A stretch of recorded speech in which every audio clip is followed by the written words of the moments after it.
Okay, here we are. There's Keith doing a video down to the trail. We're cleaning out a tree, burning it right there. We just cut down that tree right over there. So this is the trail down to the spring. Yes.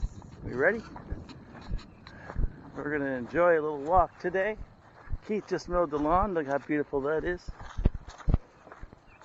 So here you can see our opening of the trail, which is not so obvious.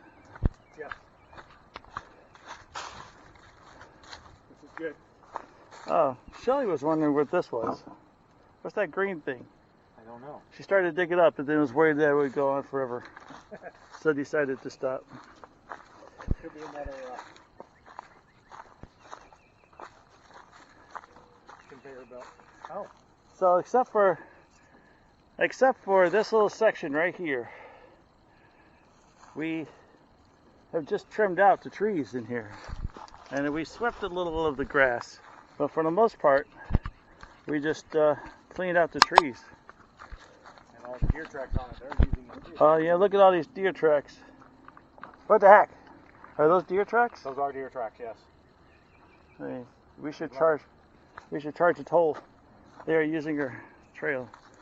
So eventually, where all these sticks are here on the side, we're going to level out the trail because it's pretty slippery as you walk along this hill. It's hard to see, but maybe that gives you a good indication how steep the slope is. But we're going to level all this out, and then hopefully next year it'll look aged like it was always this way. Oh, where's the vine? Oh, we got to show you something with the vine. If you cut a vine and it drips, you can drink the water. And the part that is away from the vine source starts to heal. So if you look at this, it congeals this blubber snot thing. But still drinkable. It's still drinkable, but when we first cut these, it's pure water. We put a cup. We put one of those. One of these. We put one of those, and right where it dripped right into it, and we took it home. And we were drinking it just like water. So it's pretty cool. There's another place down here too that did this.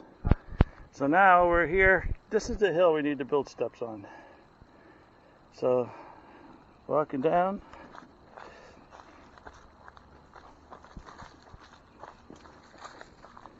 It's a little muddy still. It rained a couple of days ago. You can see where I slipped. Yeah, I just slipped there. And then trees help a little bit. And then over 50 years ago, we purchased this house. The people who lived here before us did wonderful landscaping, but apparently just said, hey, we're going to dump whatever down in the forest. So look at all this trash. Our goal is to clean all this up. They've actually taken out like 3 or 4 cars. Yeah, there used to be a bunch of cars here. Remnants of cars. There's a hood right here. And tires. Tons of tires all over down here in the forest. Weird. Just tires. Like they're like, hey, yeah. We don't need that tire anymore.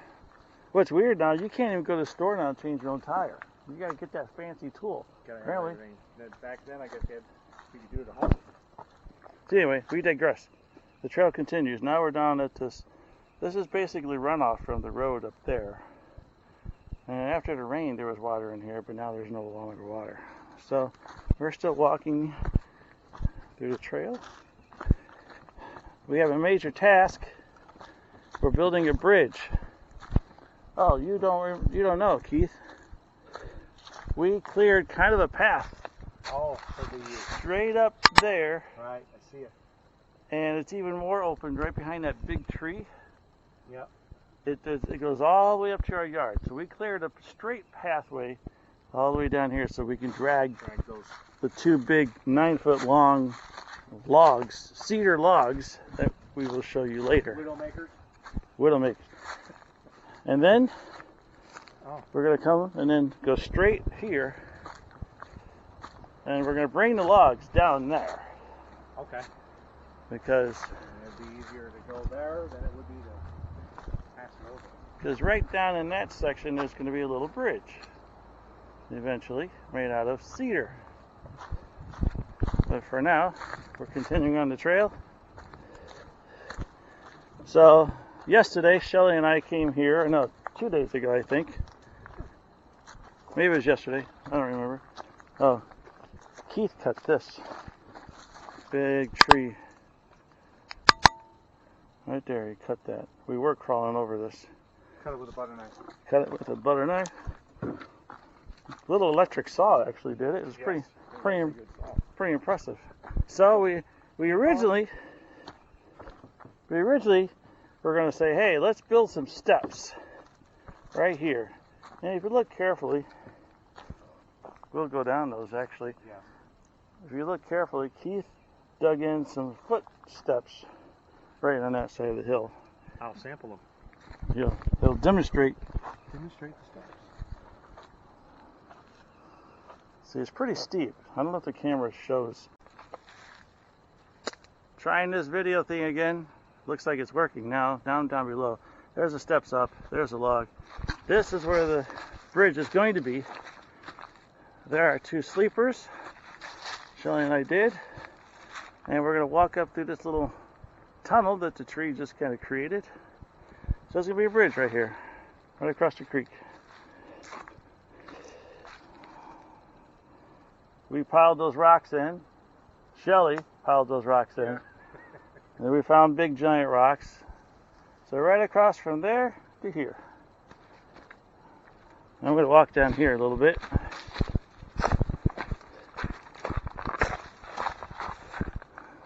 There we go.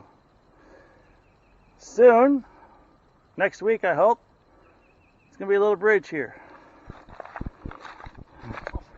So a little switchback right there. It's going to come across right here. Okay, so let's hope the video works down to the spring. Let's boogie to the spring. Yes. So here we go.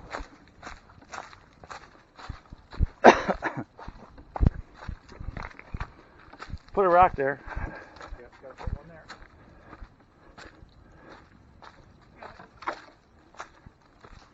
Oh, we decided we want to make a new sign and make it look old. Oh. And put a sign that people wouldn't think to look at, but like no barfing or something like that. And people would just think it's no hunting and until they actually read it. Until they read it? Yeah. That's actually funny.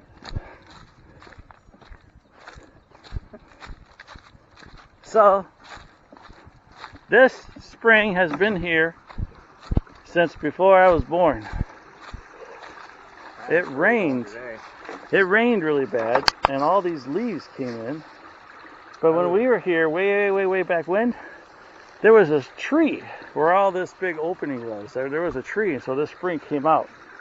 So what Keith and I came down and did is we put that PVC pipe in, piled rocks on it, put the pipe right on some rocks. And a root, yeah. And we piled it into the root.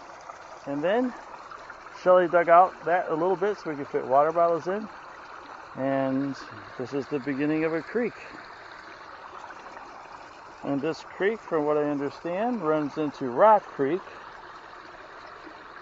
And Rock Creek goes all the way to the Mississippi. So, here's our spring. Awesome. That's cool. And there's a trail going back. I see why you want the break. And then, if you notice, for your fun fact, there is a deer trail kind of going up. And there was once a deer trail kind of right, well, it's hard to see now. My attempt at steps there. There was our first set. Hey, we're going to build steps coming down to the spring. And then I'm like, hey, why don't we just walk right here along the flat part? So, kind of cool. Along the bottom. So here's the spring. We're going to clean that out. Hopefully come back with more. Okay, we swept out the grass. So there's the spring. There's a rock stack. Now we're going to try to walk back and see if this video takes. Now we're going back to the house.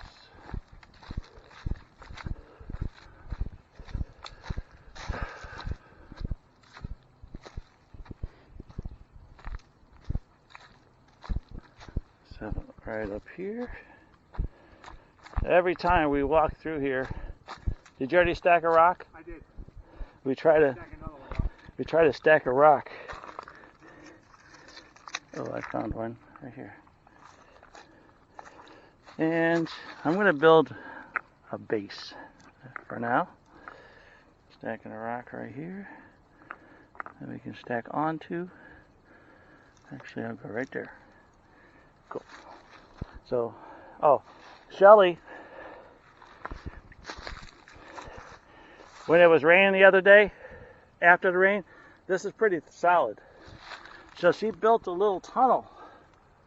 Oh, okay, I see it. Little tunnel that the water can go under. We were expecting it to clog up with leaves, but it didn't, because otherwise there'd be a dam right here. But it didn't, so she built the tunnel, so the water is flowing pretty good right underneath the tunnel. Good. And then we won't come back and have to rebuild it. Yes. Alright, there's Keith. Hey. There's our old steps that we were going to build real steps to, but we decided to build a bridge right there. You ready to keep going up? Yes. See if we can make it all the way up. Going to the old steps.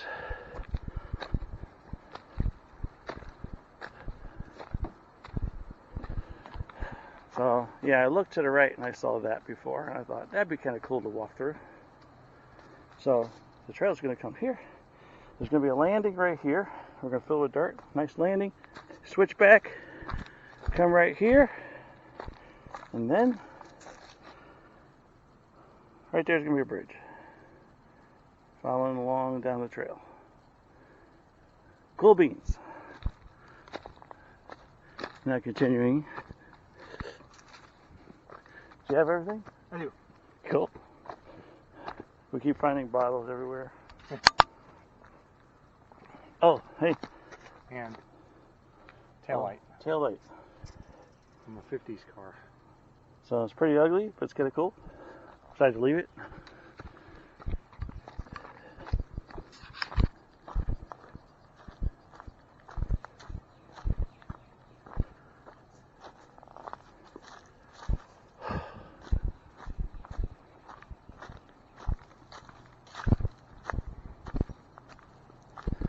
There's a really nice breeze. It's really nice. And we haven't really done anything here. We barely even swept. We marked an arrow. We might cut this out. We told everyone, go down the hill, turn at the car or the junk. And then there's an old brake drum with a tree in the middle. Oh, yeah. That's how long this has been here.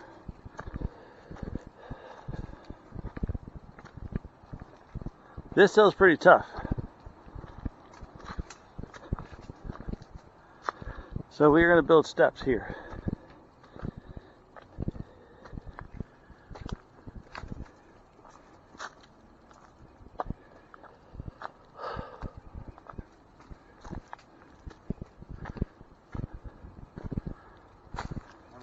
Walking sticks throughout. Oh yeah. So if someone needs a walking stick to go up a hill, grab it. See that? Yeah, chipmunk. It was right here. Yeah, I see it in the tree still. It's in the log. See it? Oh no, it's up inside there now. Cool. Nature.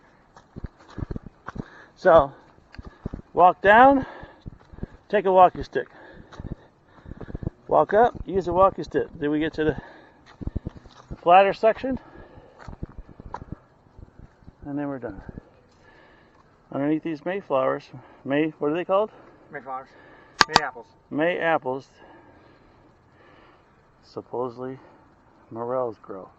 But we have not seen any this year. None. What the heck? Picked 2 in the yard and that was it. Slippery. So I already did this part. Yeah. Right there. Just filled it with dirt. Pretty nice. And now we exit the trail.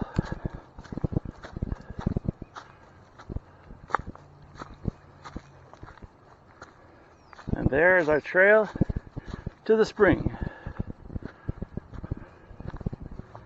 That the deer use. That the deer use. Pretty cool. Thank you for joining us on our little journey.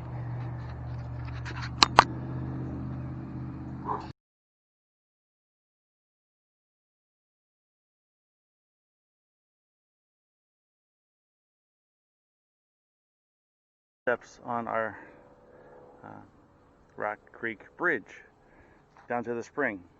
So before I show you how to do it, I want to show you what I tried and failed. So I saw some videos online and I thought, let's try this. So before this, and I lost the videos, I accidentally deleted them, I would split one side and then I would go down to the other side and lay it down, prop it up against something, and then split the other side. And the video I saw, well, of course, it worked perfectly. And it split and it just kind of met right in the middle, and it was like, no problem, and he just pulled it apart. Was that the Mad Russian? So what happened to me was I put it in one side, it split very well, just like this, and then I was like, yeah, working well. Put it on the other side and it split very well, but they ended up splitting and meeting not even close to each other. So I ended up with two not usable pieces. So I learned a lesson, and I saw other videos online, and so we're going to do what those do, and this is what I've done for the other ones that I split. And with this, we are able to correct the splitting should it start to go in the wrong direction. So what my brother Keith has done is we've identified a location right in the center, and we actually started it with the hatchet just to make a little indentation. And then we put the wedge in there, banged it in. We got this, and we got it to that point. Now we're going to lay it down, and we're going to add other wedges. I'm going to lay it down. Ah, yeah, right there. And this particular cedar branch has a whole bunch of branches coming off of it. So usually you want to try to split it so that it avoids the, what am I trying to say? What's the word? Knots? The knots. Yes, we're going to try to avoid the knots. But in this situation, there are so many, unavoidable. We're just going to force it all the way through where we want it. And if it starts going in the wrong direction, we're going to correct it with other wedges. So what did you do? I found the end, and I'm going to go on the end and down a little bit from it. Is that right? I think so. Okay. See what happens.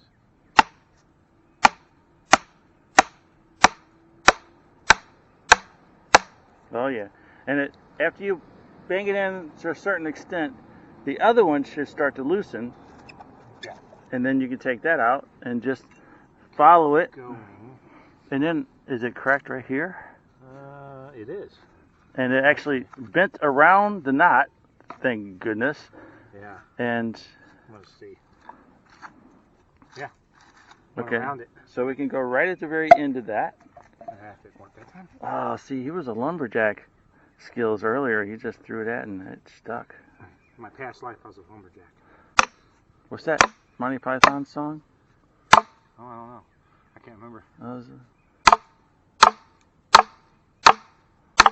I'm a lumberjack and that's okay. I sleep all night and I work all day. And there's a bunch of guys all around the bar and they're like, yeah, with their kegs of beer. We're lumberjacks. And then he starts singing. And I'm just going to destroy this whole story because I don't know any of the words or anything. All I know is what the songs turned into was how he loved men and he was this big flaming homosexual. And all the guys were like, yeah, yeah, yeah. Ooh. Wait a minute. Monty Python. Yeah, of course, Monty Python. Okay, so I think take this guy, whack it in until this one gets loose. Well, I was trying to go around that knot again. Oh, okay. Keep it. So we're being extra careful. See, Yeah. one of the mistakes I did was I probably was just have done what I said to do, and then it started splitting wrong, and I'm like, ah! Dang it. And it's actually splitting. is it? Yeah. Hear it? Yeah. You can kind of hear it. It's creaking. Yeah. Oh, there it is. Nice. Oh, no. Almost. It's Let's try it. working. My hand. There. There it is. I'm a righty. That's a right-handed axe. And we're still going down the middle. We are. This is one of those situations where it works. And it looks like they're all going to do this, and so everyone else is going to be like, mine never works like that. And then when you take the other wedge out close to the other one, make sure your finger's not in there. Yes. That stung a little bit just now. So the reason why we're making this is we've already put in a whole bunch of slats.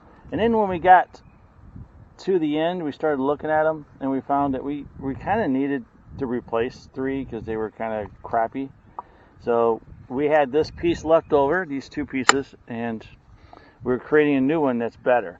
And if we look right over here to the right, in that pile are several failures where I split, and it ended up splitting so much that one side was way too thin, and I couldn't use it as a step because I'd be afraid it's going to break.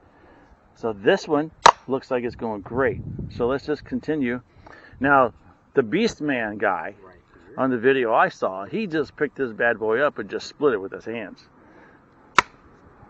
I'm not a beast mode man. You might. And it probably took You might be. many takes for him to do that too. So we're just going to keep hitting the wedges in until it splits. That one went like underneath it. So you're going to put that right back into the crack. Oh, I love that ting sound. Yeah. No, it's actually already through. Beast mode. Look at that. See, cedar. I love cedar. It's just beautiful, and it smells so good. It smells good. It smells like Christmas. It smells like Christmas. Okay, that is how you split cedar. Thank you, Expert Keith, for your expert demonstration. Here we are in the second video on how to properly split the cedar. So we have Beast Mode Keith here about to demonstrate the proper speed method. I'll move my hand before the actual strike. Oh, wait. See this? The hand, I'm going to strike it right there, but I'm going to move the hand before the strike. He's safety first. That's what it's all about. Yes, I got to hold the log so it doesn't fly off in any direction. And hopefully he's going to make the proper sound. Yep. I'm going to count to 3. 1, 3.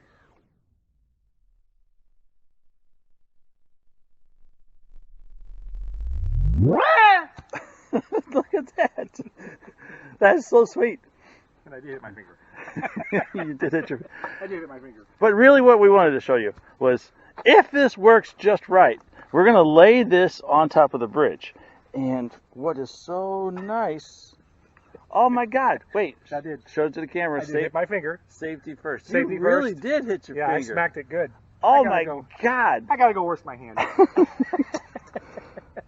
That's not good. No, that hurt. That stung a little. Okay. So even if you're playing around, don't do that. All fun and games, huh? It's all fun and games until you lose an eye and a finger. I'll spread. Okay, we're building a slat. We're making a slat after we shaved off the bark. And one thing I wanted to demonstrate was I'm notching off one side so that it lays in here and doesn't roll. So this side I'm going to flatten. One of the challenges with this piece is it's skinnier up here and bigger down there. A lot of our pieces actually were pretty consistent all the way through. So what I'm going to do here is I'm going to really cut out from this side so that it sits more evenly and doesn't have a raise. So I flattened this section, and there's a trick that I learned on watching some homesteading video. None of this I actually knew myself. I always watch everything. The biggest challenge, and I've screwed up many times, is to try to find the proper place to flatten on this side.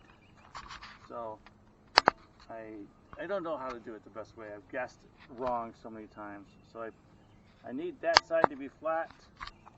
So I pick up and I see, okay, so it's like right there. Please help me if you see me screwing up. So now, this is where I learned. You don't have to do a lot of work.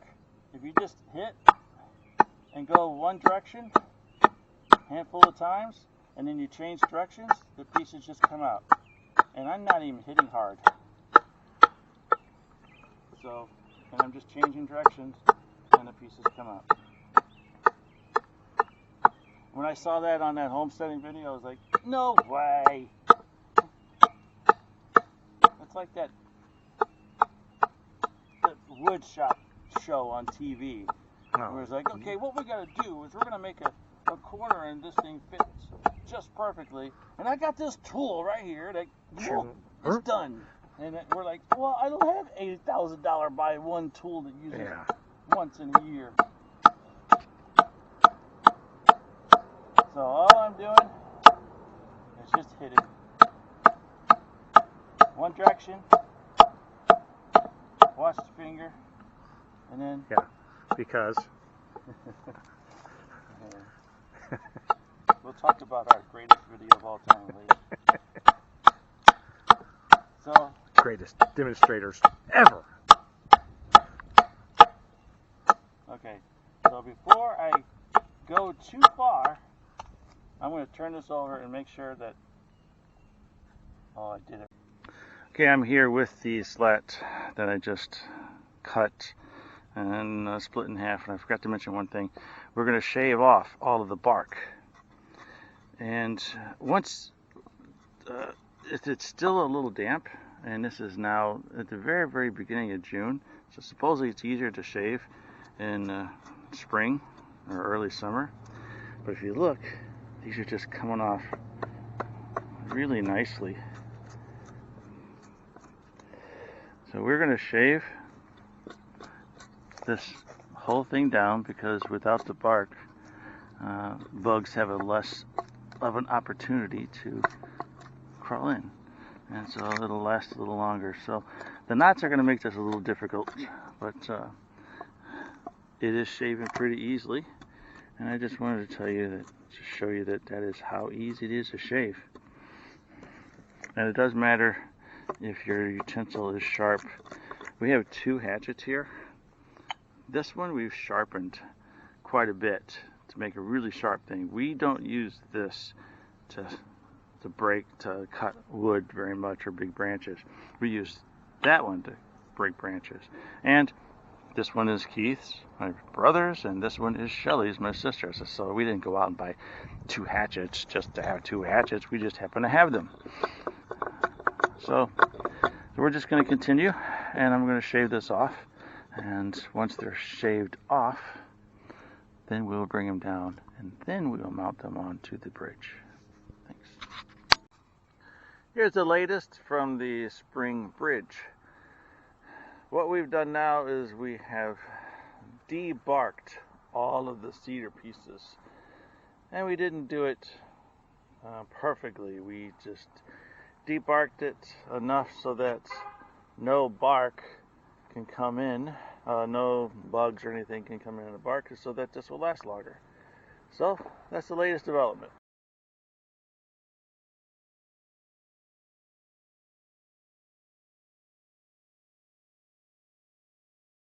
Step is we have shaved all of these slats, and this is all our shavings from the slats because we wanted them to last a little longer. The next thing we're going to do is we are going to carry these supports down through the forest so we can start to mount them. And so we're preparing to mount these slats. So this is what we've done. Let's take off a few of these right here. This is Shelly. She's the star of the show. So right here in the end, we are going to use cedar dowels. I think we can just go right here and that's it. So we cut some cedar dowels and we tried to make them as straight as possible, but can you grab the one that's a little crooked, the smallest one? So she can bend that straight. And we're hoping, we've never done this before, but we're hoping and expecting that if we can bend that straight once we get down there and we need to do this. If not, we're going to stick it into the creek and let it soften up a bit, and then we're going to beat it in there. And then we had a concern. Did we bring our beater? We didn't. Ah. Okay, so we had a concern of, okay, pretend that this big log is our hammer. So we had a concern of when we have the dowels here, can you hold that? Uh-huh. Of with our hammer hitting this dowel, smack, that this would get all kinds of beat up, because these are only an inch or a half inch or 3/4 of an inch wide. So to avoid that, we took a drill and we drilled a hole so that we can take our stick. Where's the biggest one that I just cleaned off? There it is. So we drilled a hole so that we can, go ahead, pretend you're drilling the hole. So we drilled a hole right here so that now, yes. In fact, we can even drill, the smaller ones. Because we are going to make the smaller one for the smaller dowels. But for now, we decided instead of beating this with a hammer at the end, we are going to put this in the hole, like this. And then we made this, we found another piece of cedar. It's so solid. I love how solid it is.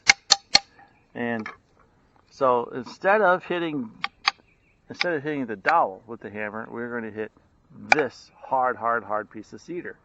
And the hole will help us hold it steady, and it'll help it from spreading at the end as well. Spreading and spreading. So hopefully, with our hammer connected to that, and someone holding it out there safely, because I'm not a hammer expert, and so someone, if they were to hold it right here, would probably get their fingers whacked pretty well. So once we get it started in the hole, we're just going to beat this down. So now what we decided to do is for these little dowels, we wanted at least one big one. For the little dowels, I'm not sure if that hole there is, if it's good to have the hole that big around this dowel. Oh, by the way, we are going to start with the small end down. And when I realized this bigger end right here was too big for this hole, so I just took a knife and I just whittled it off, and it fits in there just barely, which is what we want. So now we found,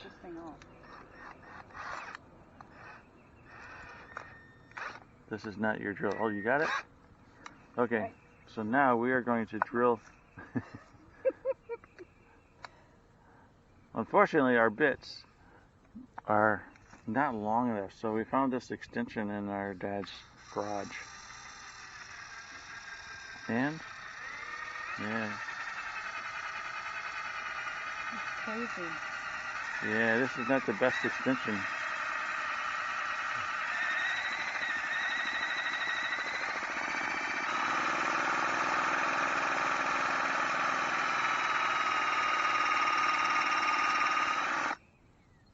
Is that deep enough? A little longer. This is also how you start a fire. That's good. Notice, don't touch that. That's going to be hot. Is it hot? No. No? You're just tough. Now our little guys can go into this hole. We may have to make a bigger hole. Does that fit in there? Yeah, it does. Yep. So now our little guys can fit in here and get beat upon without it splitting at the top. So the next step is, we're waiting to drill these holes here until we get them set in the sleepers, because I didn't want to drill the hole here and find out that it's angled the wrong way or something. So we're waiting till we get down there to drill the sleepers, to drill the holes for the dowels. And these dowels clearly are going to be long enough. Where's our shortest dowel? Right here. So we got a sleeper. Can you hold that? Mm-hmm. We have a sleeper that's pretty much the same size. So that's going to go through that support and pretty well into the sleeper, isn't it? And if anything hangs out, we're just going to whack it off. And we're going to have a very strong thing, which I think is going to last probably longer than nails. Whack it off about there. Yeah. Or there. Whatever works. Awesome. So next, Shelly, my sister, and I are going to drag these 9-foot beasts. Roughly, I don't know how long it is down to the trail. It's not very long, but it's going to be long enough for us to hate it. That's next. We're not going to film that, but we'll film it when they're there. Thank you for listening. Bye. Next stage, we have pre-drilled all the holes in the bridge. We have taken off the slats. We are getting ready to carry these supports down to the location, to the creek bridge. Just in case we aren't the ones that piece together the slats, we decided to be a little silly. Is that right? In numbering them. So what do we do? Number one is number one.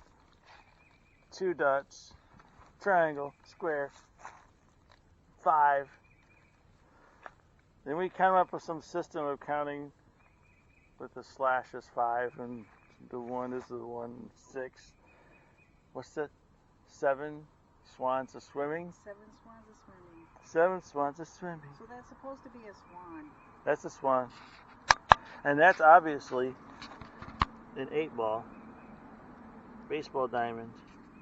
Our system of a slash equaling 5 is there's 10, but then there's 11, which is clearly not the same.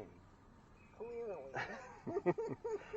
So whoever's going to have to put these together, we're not even going to tell them anything, and if they screw up, we're going to laugh at them. And then we're like, okay, we can't keep doing this because we're running out of time, so we just numbered the rest. These are the bottom sides, so no one will see these numbers once we mount them to the bridge.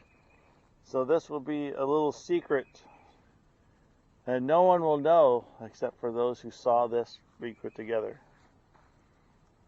Cool. Are you ready to start getting into beast mode?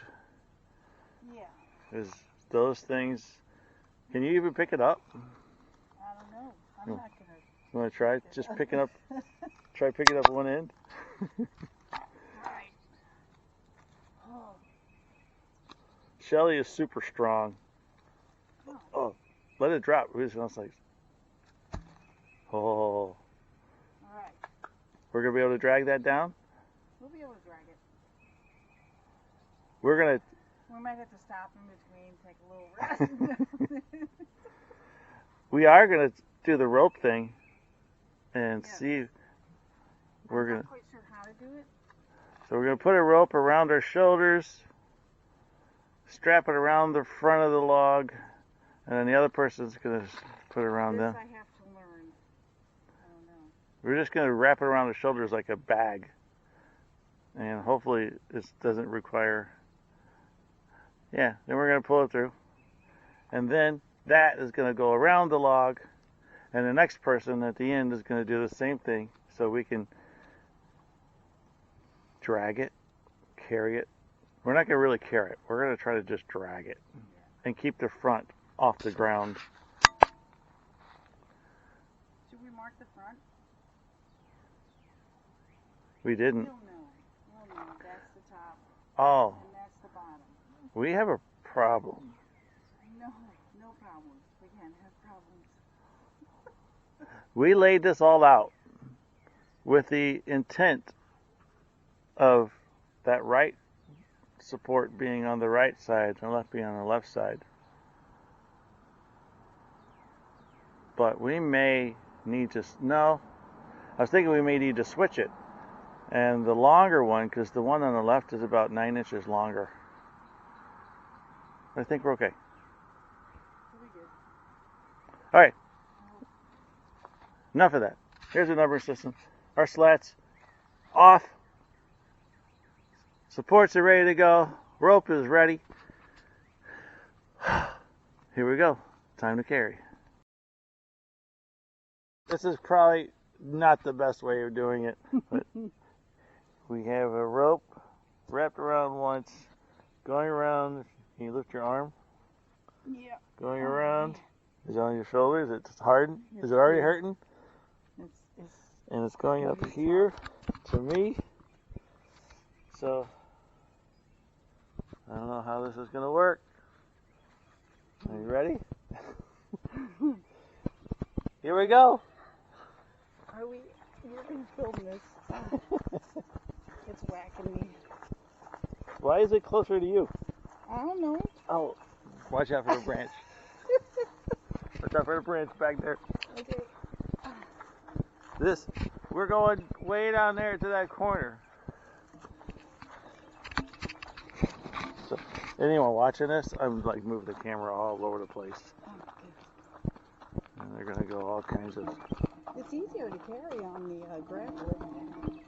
Yes. Is that a bird in that yard? Oh! Yeah, it's a bird. It's a cardinal. My neck. How's your neck? It really hurts. Yeah. It's gonna kill us.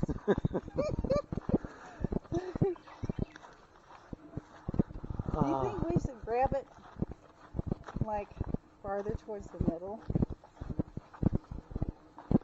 And then what? What if it flips down and the point No. hits? It's like Oh, it's banging me. crap. I can't do anything when I'm laughing. But it keeps banging me in the back of the leg. Okay. We are stopping the video because I have to make an adjustment because my neck is killing me. All right, my neck is killing me. I gotta. Oh, ow. You have a stick on your Okay. We made it all the way from up there in the corner. But the problem is our trip is just beginning. We are going down through that sort of path. Somehow the log got heavier. It's digging into my shoulder. And we're going to go down that thing. It's not wide enough for the two of us side by side like this.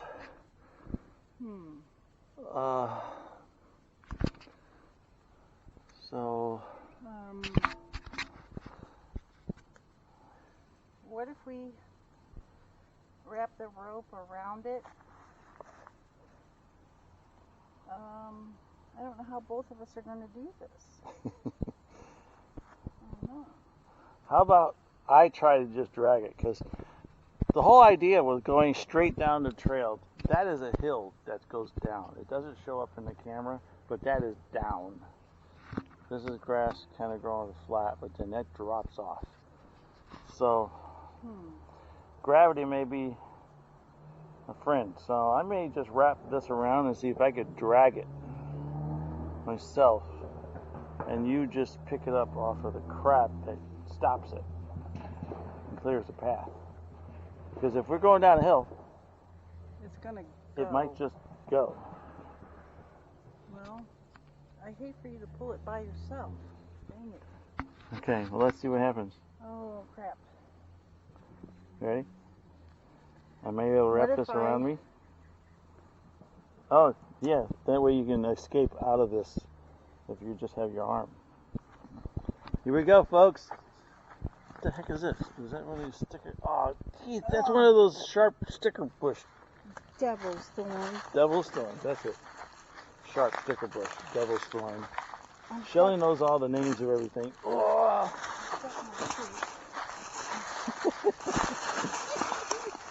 Oh, look, see? This is working. Yeah. Nice vine.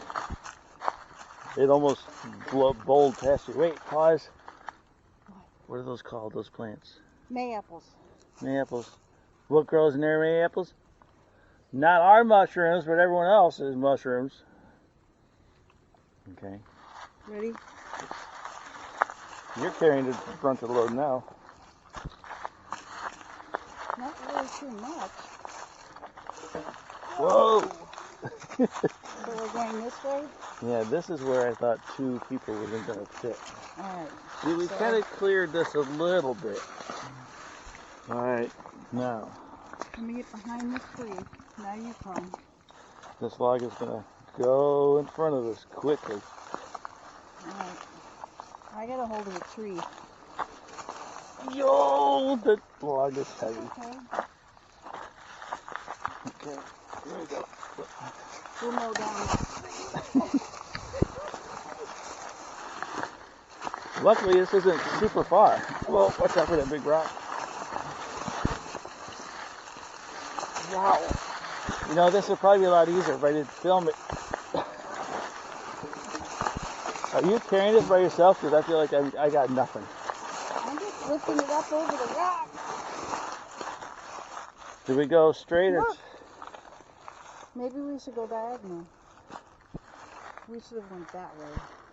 Now we gotta go under. We going under? We gotta go under. Wait, let me. The boss says we're going under. Oh, no. What are we doing? Let's see.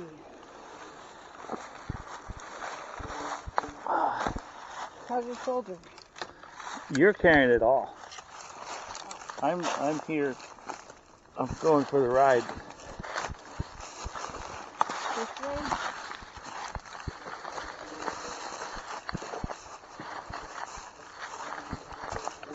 You know, Okay, carrying so it through leaves is easier. yeah. So here's our trail. So we've reached the trail. So that was quite a shortcut that we took going straight down that hill. Now we decided that we are going to go down that place. We gotta watch out for the. I don't know. Should we? Or should we just go straight? Oh, Yeah. that's a straight shot. Right there is where we're doing it. Oh, all right. And there's our King Kong vine. We could roll this thing down here. Yeah. So the biggest problem here is going to be thorns right here. There's a little sassafras tree. Yes, it is. Point to that again with your finger. Point. There's This is a sassafras tree, and how we know is because the leaf is shaped like a little mitten. I don't know if you can see that. the other one. This one is shaped like a mitten. And if we dug that up and boiled the roots, we would have a tea that tastes like root beer. Yep, and they use sassafras in root beer soda. All right. What are you going to do about the... Um, Why don't you go ahead and just push that up to the side, and I'll just carry the log on. devil's thorn. Devil's thorns. Devil's what? Thorns. Devil's thorns. Devil's weed. Devil's weed. Alright. Okay, so I'm just grabbing it like this, and the log is going to throw me down the hill. Yo. Maybe I should have the camera and show you. I can't see. If you just push the button once, you should be able to see it. The top This- button? Yeah. Okay, Rob's coming down the hill with the log.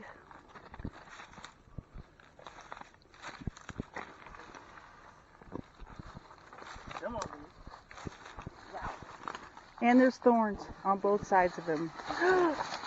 Oh, this is one time I'm really happy that there's a honeysuckle bush right there. Oh, that would have rolled over me, too. Yeah, I would have. Okay. All right. We're ready to go again, right? Okay, do you want me to help you? Well, we got 20 feet.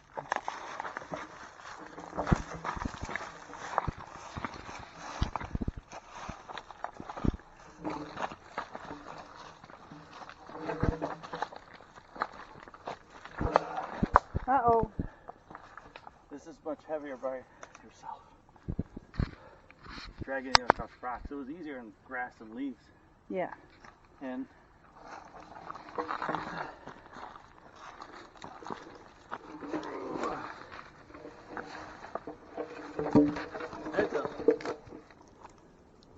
When we made it. Rob's feet is at the foot of the bridge, and then that's where the top part is going to be. okay, this was the long one on the right, correct?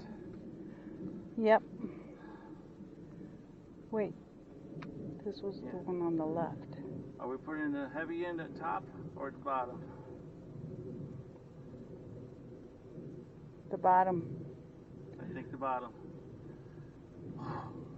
Ready to lift it? All right. Alright.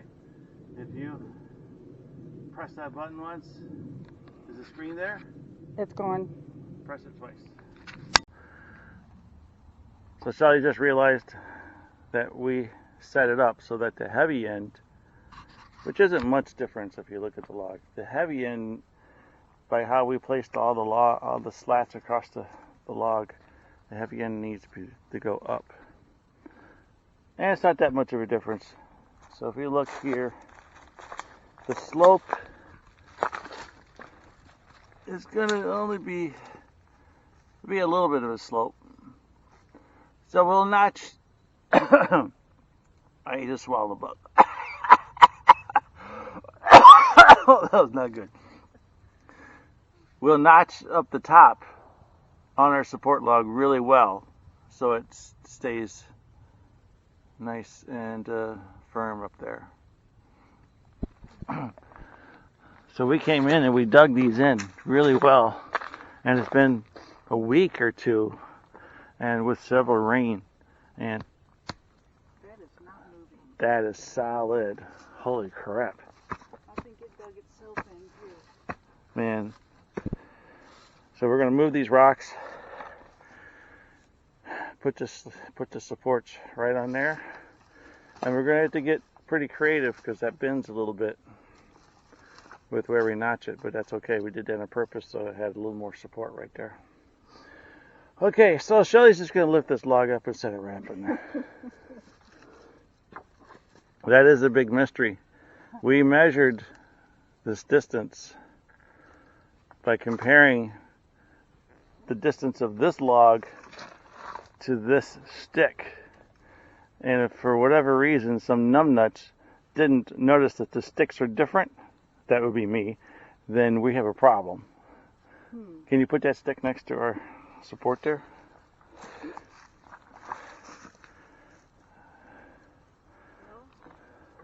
It's kind of the same length. Yeah, it's actually bring it down because it's not at the end down there. It is the same distance. Same distance. In theory, this should just fit right across and set on the sleepers. Are you ready? We're going to set it up there, or we're just going to leave it and drag the other one down? Oh. I think we better drag the other one down, or else we won't. Oh, okay. Let's go back up. We'll figure out any lessons learned to see if there's an easier way of doing it. Up we go.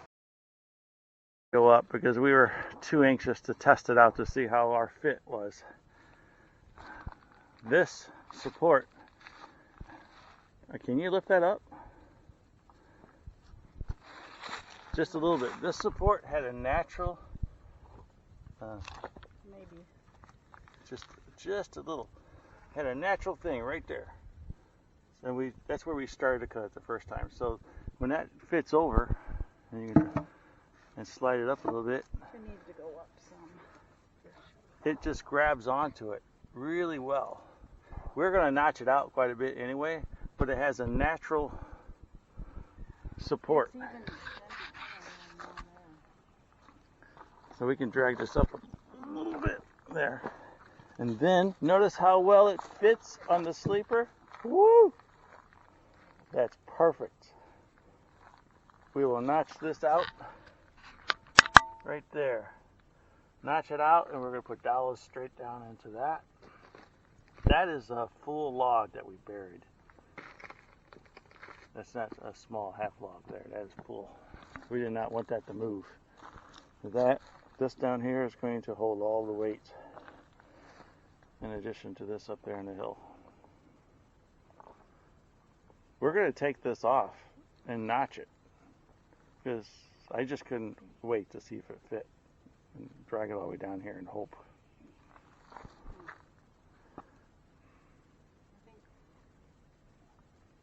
It's already naturally notched, and it goes up right there. Yeah. All those logs that's above, we're going to take those off, and we're going to build a step leading to the bridge. And then across that right there is our first board. And that first step is going to be this high. So we're not going to need to fill that in very much at all, because it's going to be like this high right there. So we're just going to fill it in, so that's a natural progression straight. We need to fill it with. Yeah, and we'll fill this in with rock so that it doesn't wash away. Yeah, it fit. Our guesstimation from way above the hill actually works. We'll definitely have to notch that out really well, because that is going to hold all of this weight. And then this one as well down at the bottom, but especially up there. I should have brought my marker to mark the spot to notch it with.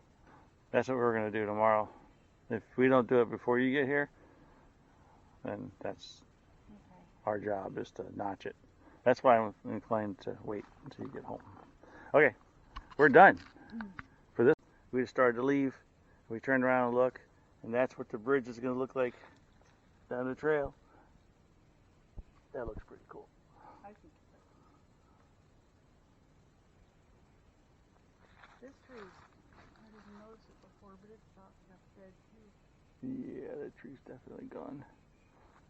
Oh, I wanted to show people a Hong Kong vine. So here's a trail. I didn't do this before very well. So see these two little trees? We decided we're going to use those as a nice screen. Hong Kong vine. Hong Kong, not Hong Kong. King Kong vine. Look how big that thing is. That's just a beast. It's awesome looking. It goes all the way up the tree.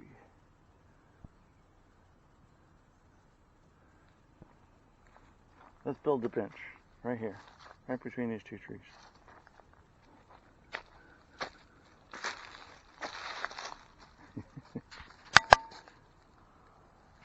Cut down this viburnum crap right between the trees. See, that's an awesome view. It's perfectly centered. Okay, enough.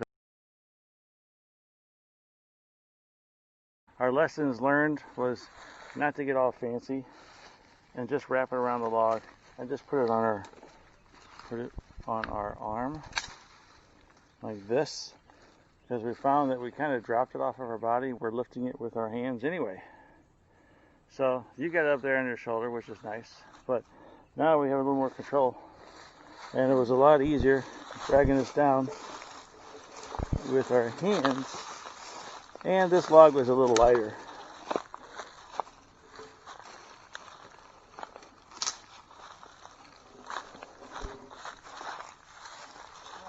Yeah. Yeah. So now with just our arms, we can kind of swing it. Are we going in between the tree and those? Yes. Okay. And since we have more play with the rope, we can go single file. So you can go ahead, and I'll hold it back in case it starts sliding down on you. Last time at this point, you just let go, didn't you? And I just dragged it myself. Basically. So anyway, that's the lessons learned. Enough of the video. I'm going to carry it down. Sorry about that. I haven't been down to the trail in a few days. We've had some storms. So I wanted to see how the water has been draining since we've added a few things to the trail that's a little less natural. So as you can see right here,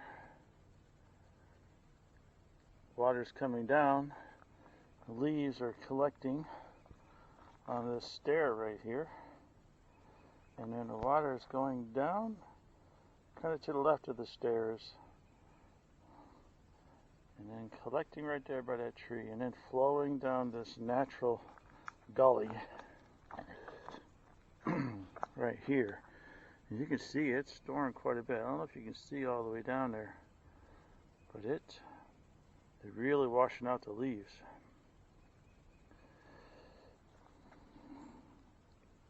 Trail, that step, that landing held out pretty well. We may have to put some rocks there. Now right here is something of interest. This was a definite place that we saw a lot of water coming down before. So Shelley built a diversion, and it actually wasn't really much of a diversion. It was just an affirmation of where the water should go, because it was already going there, but then it washed out down here a little bit to the left side of the tree. So Shelley just put in some rocks, and then across the trail I put in those, and it looks like it's working quite well. The water's going down there, and then it's following down into the forest. What's nice about this is before it was coming here, and we had a wall right here. So the water was stopping at the wall and then running down the trail and washing out all of our flattened out walls there. So creating this diversion right here has basically saved our trail. And it looks like we're going to have to do it again. Right here,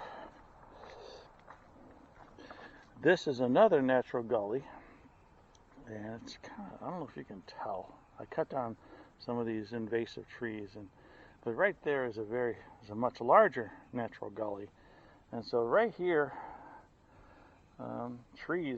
leaves have been washed out quite a bit right there, and they all came down from up here. So we're going to probably do the same thing right here, place more rocks and take away that stick and just let water wash through, and then when we walk to the trail we just have to step over this, because what's happening is water's collecting right there, and then once it built up the leaves, it looks like it washed down right there, and then it's starting to wash out underneath that step, which is a rock, and continuing along down the hill.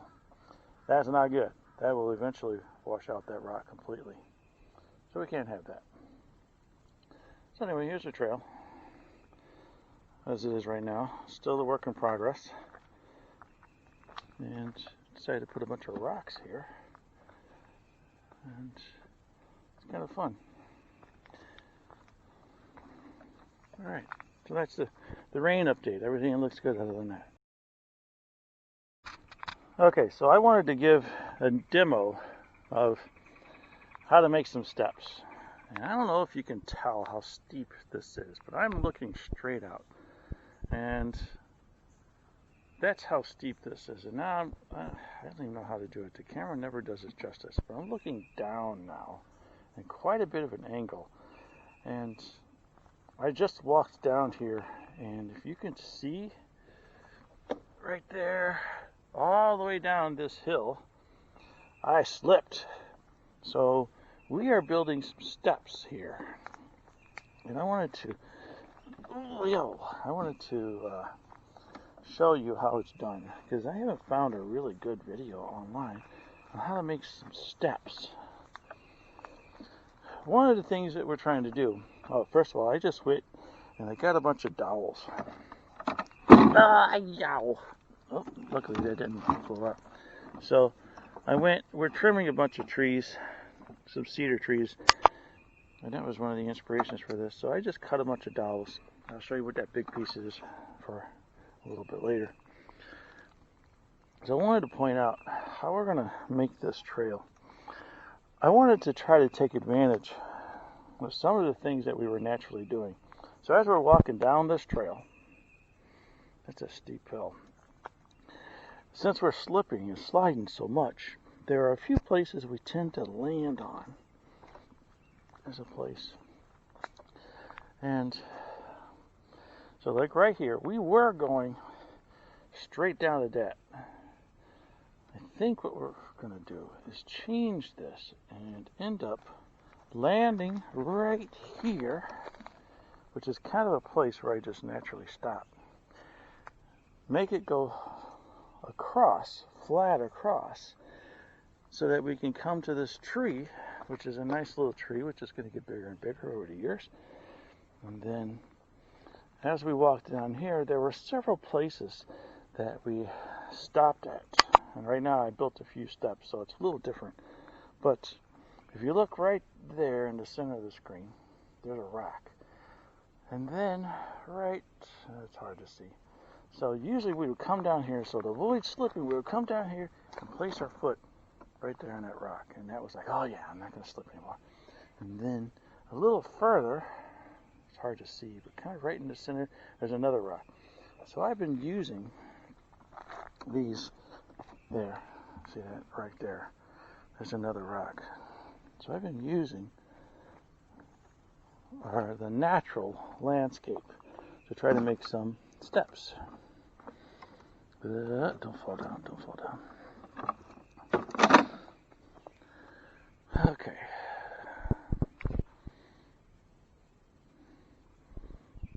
Continuing on the next.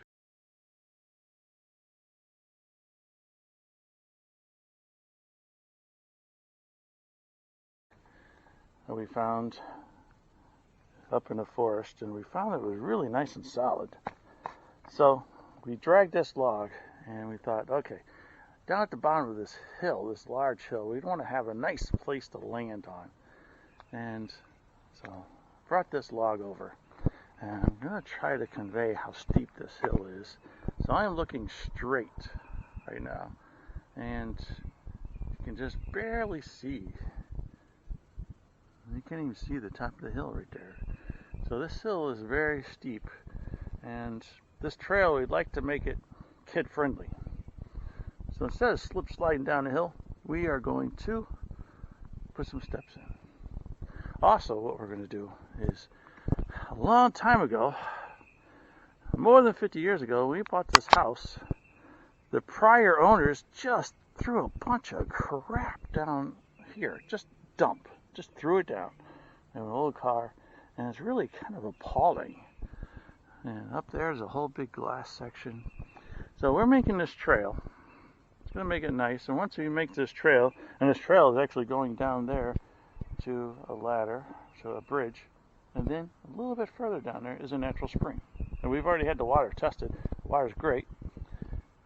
And so we're building a nice trail from here down to the spring. And eventually, once this trail gets built, this mess will be cleaned up.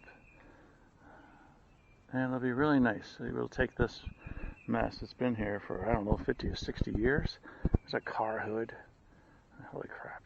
I think it's an old stove. Tires, tons of tires down here. Look at all these tires. We're going to take this, transform this into a nice little walk, nice park. Very welcoming area. Okay, let's get to the steps. The steps. To make it as simple as possible, create a landing. This is at the bottom, right there on the left. And then, wherever I want to step, I just place a log there. I set it where I want it. I bang 2 dowels into the ground, set the log on those dowels.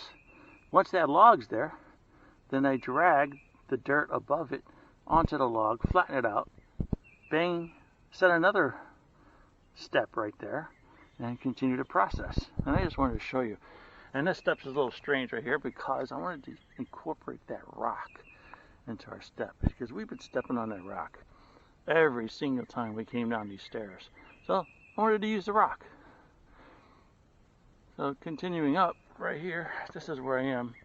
I just placed this log, put it on there, and then I said, okay, one another step right there. And I haven't done anything after this point. So I placed this log here. And I'm going to try to set up the camera to show you what I'm doing. I'll just do it right now real quick, and then I'll try to set it up. You can watch. So I'm just taking a hoe, and I'm notching out right there, and I'm just trying to pull all this dirt down into this little section. That's all I'm doing. And I want to make that, when someone steps off the step here, flat. Right there. And that's all I'm doing. If I have rocks, and I have a lot of rocks down this hill for some reason, I've been taking a lot of these rocks, see right here, and instead of requiring a bunch of dirt, rocks are actually a lot better fill, because it doesn't fall in when it rains. So I've been dragging rocks into here. They don't stand out above the hill. So like this rock, I'm probably going to pick up that rock right there. And so we've just been filling in. That's all I've been doing. So I'm going to set this up here and see if we can continue along. And I can show you a step made. I hope that this angle works. I'm going to make a video and show you how I've been doing this. And hopefully this is going to work this way. So what I've done, I laid step right here, put a step here where I want it. Now that I know that's in, I took and I banged dowels in here pretty far, and that's a pretty big one. Those are solid. This thing is not going to go very far. Now that I have that there, I just have to fill in this step. And what I prefer to do first is find some rocks and fill in kind of the big chunks.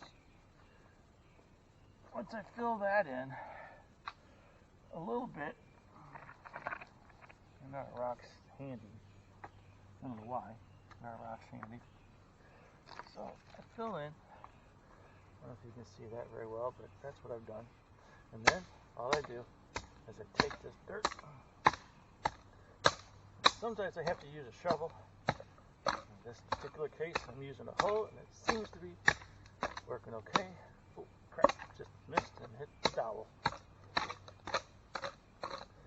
What I really want is to make sure that when people step off of this step, they come and they land on either a very nice flat surface here or even a slightly curved, so that the foot feels safe, like it's not going to slide down.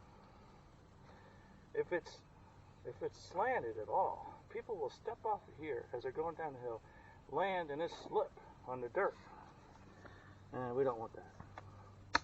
So here I am. I'm just making this as flat as possible, putting it onto the rocks, right into this little place, and then I just stamp it down. And when it rains, which it will eventually, it really washes out all the air bubbles, so to speak, and it makes it even more solid. But right now, that is a really nice step. Now I wanted to show you the next step. Right here, I have a rock that we've been using every single time we come down here. And notice I found a piece of cedar that I cut from the previous, so I just throw that in. Any scraps, anything in there, cedar's gonna last forever. That's why I'm using cedar. And so this rock we've been using. So I'm gonna use that rock because it's kind of become a joke as we've gone down this hill. We slip slide all the way down the hill, and we're like, oh, jump! Finally, we land on this rock, and we breathe a breath of fresh air. So I'm going to leave this joke. Okay, here's a nice piece of cedar. Gonna pile it right there. That's all we're doing. I just need filler. I'm gonna put filler in here. And once I get the filler where I want it to be, then I put dirt. It's much easier to use big pieces. There's some rocks, more rocks, and more rocks. If you don't have rocks, that's fine. You can use dirt. Dirt stamps down really well. Rocks just fills in the space a little bit better. Okay, now, since there's a rock here, I already have a piece I cut over there. And I'm going to take that piece that's small and just stick it right there. So I'll be right back.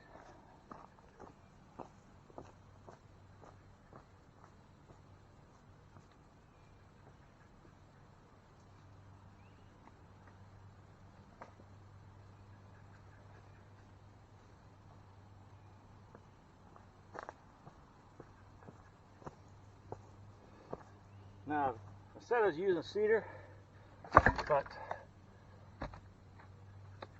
in some cases, what I've done was there's some trees here that's fallen down. There's a couple trees. I don't know what kind of tree this is, but this is solid tree that's been there very long. And so we've used this tree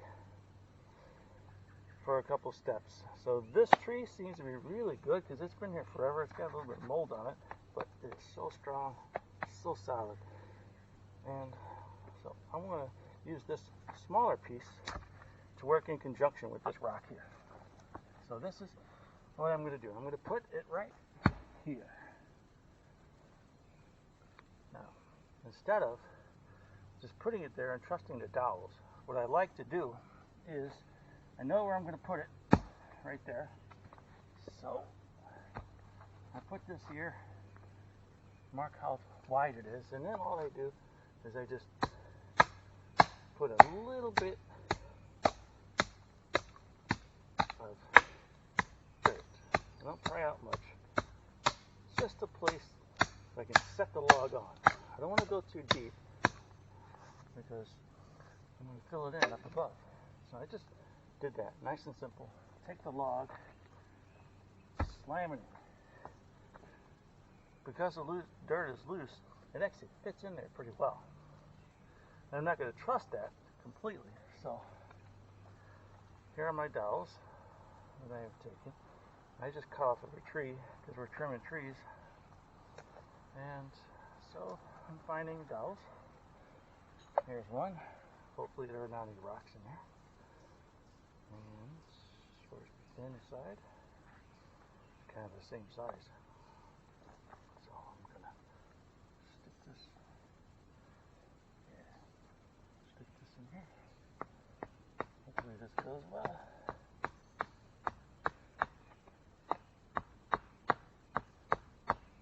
I noticed it goes in soft, and then there's a point when it starts there. It starts getting nice and solid. That's the good point. That's the point where it makes me feel a little more comfortable about this dowel. Because that's a big log, it's going to be a lot of weight on that. So I'm looking for a bigger dowel. And here's one. That's a pretty good size. And I'm going to tap that up a little bit. Where's the fat end? Can't even tell. Oh.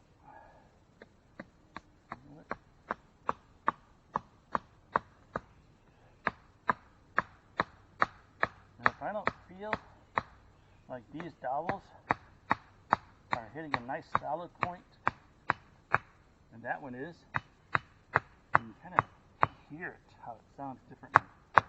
That's nice and solid. If I don't feel comfortable with that, I'll put another dowel right there. Now that that's like that, all I have to do is take this dirt here, and since this is a bigger step than this small one here, And I'll probably draw from up here too.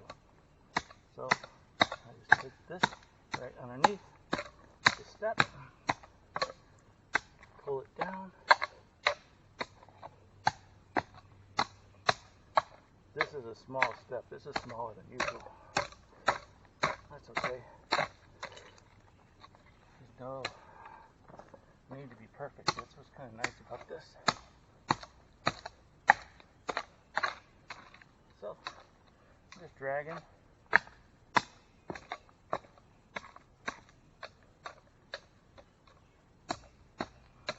The root, and that's okay.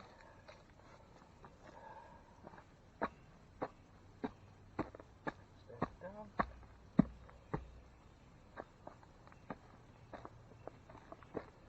Oh, see, I just found a little gap. Those dowels are holding nice and strong.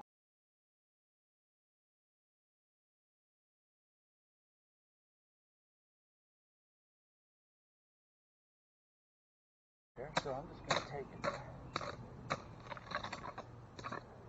pull it over, and I'll step on that in a minute.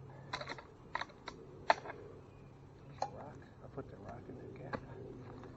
Stamp it down.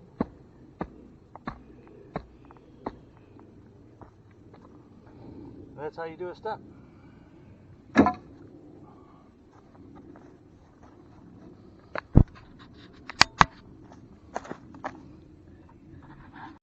Hey, I'm back to making a few more steps. I wanted to add one more point. All the logs and the pieces that I'm cutting are basically pieces that are left over. Or, in this case, see this log here going down the trail, that long one? That was crossing the trail down there a little further. So we started to cut it so we could just walk through it. And then it was so long, we decided to use it, to incorporate it. Similarly, right up here, there was another tree. Well, it's gone now because I've been using it. But there was another tree sitting here that was really nice and solid, so we're using that. And here it is. Here's, in fact, that top step was the piece right before this. I wanted to point out, this tree here, if you notice, it has a little branch sticking out. So instead of cutting that branch, I am just going to take it, and on the next step, I am going to use that kind of as a dowel. So when I pound this in, I'm going to take that and I'm going to put it straight down, and I'm going to use that as a device that's going to be stronger than a dowel. So use what they give you. This entire trail is full of little things like that, where if I saw some interesting turn or curve on the piece of log, I used that curve in a step that was curving. So it's been really fun just finding things here in the forest and figuring out how I can use it to make it look like it's always been there. Anyway, just wanted to share. On with the steps. Good afternoon, everybody. Here we are. We're building more steps in our trail. Rock Creek Trail. The Rock Creek Trail. And I wanted to bring out a little Bob Ross here. This is Keith, but his specialty is Bob Ross. So we have a strange looking log that we found. In fact, it happens to be a piece of a sassafras tree. It's a happy little log. It's a happy little log. And we were trimming off the bark, and it smells wonderful like root beer. That's what sassafras is. Yes. And we have this curve, and then also right down there we have a knot that's sticking out. And so what does Bob Ross say? There's no mistakes, only happy little accidents. So we're gonna use the happy little stump and dig a little bitty hole for it to sit in. A little home. a little home. A little home for the happy little stump. Maybe squirrels will someday. Squirrels will live on the little sassafras root. And then we were just setting that there. We got. And the rock came out. Oh, there's a rock there? Yeah. So now we're just setting it right in the hole. Oh, yeah. And it doesn't have to dig in there perfectly because we're going to put dowels around it still. But now, that accident is going to help this actually be stronger. And now this curve, because usually everyone wants to build everything and they want it to be perfectly straight and all that. We're not building the piano, we're just building the trail. And the curve actually adds some personality to this situation. Okay, so now what we're doing is we just dug out a little trench. And what are we doing next, Keith? Now we got to put some dowels in behind it. We're going to put in some dowels. And we've collected some dowels already. And something like that. And maybe that one. And here's our hammer-ish. And I'm going to go up here behind the root. Oh. Or the vine. We also have a vine. We're using the vine not as a support, but more as almost a decorative piece or a guide. Like a guide. Ouch. And we love the vines. While he's doing that, we have vines on this trail that are just absolutely beautiful. And like right there around this tree, you see those vines going up? The vines are a nice memory because when we were kids, we would see these vines. I don't know how we're still alive, but we'd see vines up in a tree kind of like that, and we would kind of yank on it, pull it, and if it was strong enough to support us just for like 3 seconds, and they'd be, oh, that's good enough. We would cut it, and then we would climb up the hill and just swing down. And only one kid broke his wrist. Of all the many people that swung on the vines, we only had one happy accident. There was a happy little accident. But we laughed. We swung a lot. Yes, it was. We'd get 2 or 3 days out of that one vine before it broke. Yeah, that's why he broke his wrist. And usually when they would not just snap though, they would slowly unravel down, and then we would swing out and it would just slowly lower us down, and we're like, oh crap. There was never a crash. Yeah. He just happened to slip off, didn't it? Yeah. So it wasn't the vine that broke, actually. No, it was actually his fault. So maybe Tarzan. I was always wondering, because since we played on vines, Tarzan would just go from one vine to the other. And we never found that. No, we looked. I searched. We looked. We made the sound. Yes. Plenty. Yes, we made the sound a lot. Okay, so you got the dowels in. 2. I think I'm going to put 1 in the middle. All right, because what he was paying attention to was when you hit the dowel in, there's a point when it meets really solid dirt, and the sound changes. That one made it. That one did? That one did not. That one did not. So when when we don't, we want to have another one, because this, I don't know if you can tell, but this is quite a steep hill. Okay, I'm just going to turn around, and I'm looking straight forward right here, and it's just a steep hill, and so people are going to come down this trail and go, oh, then slam and stop right there on these steps. So we definitely want to make them strong. And this one is another happy little accident. Didn't really make that sound, but it's there. All right. So we probably need to go get more longer dowels. Yeah. Okay. So that's how we do a step. That's how we take advantage of our happy little accidents.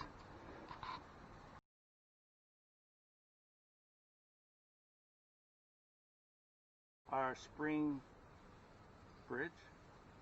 trail bridge, or the Cedar log bridge. I'm not sure what we're going to call this thing.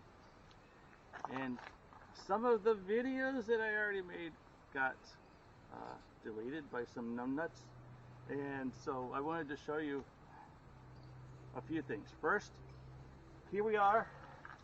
We have the supports on the sleepers, and Shelly is holding the camera. My sister Shelly. Hello. Been the star of the video this entire time. So if we can go down and look at the sleepers, what we have done, you can go really close if you want, is we notched out this support, and the support is sitting right on the sleeper. We could have notched out the sleeper as well, but we decided not to, just to keep it bigger. And we dug the sleeper into the ground. This is not flattened, this is hard, solid, all the way into the ground, so that this will never move. We actually had a flash flood. He's looking at me. We actually had a flash flood through here, what, last week? And this is, look at the creek. There's no water in here. This is just left over from the rain. So this is above the spring. And so there's almost no water. This is usually dry. So we had a flash flood in here, and just right down there, one of our trash things that someone left here 60 or something years ago, there was a tire with the rim still in it. And that rim, that tire got washed down this nothing creek. Why I'm telling you that is our rocks that Shelly built on the side, everything, nothing got washed out. So that's really good to know.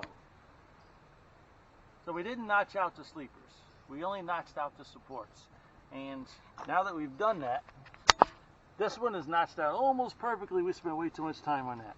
And this one over here, as you can see, there's a little bit of gap right in here, but the weight of the sleeper is still very strong on the sleeper, the weight of the support. So we notched this out, we'll notch that out, and here, let me take the camera.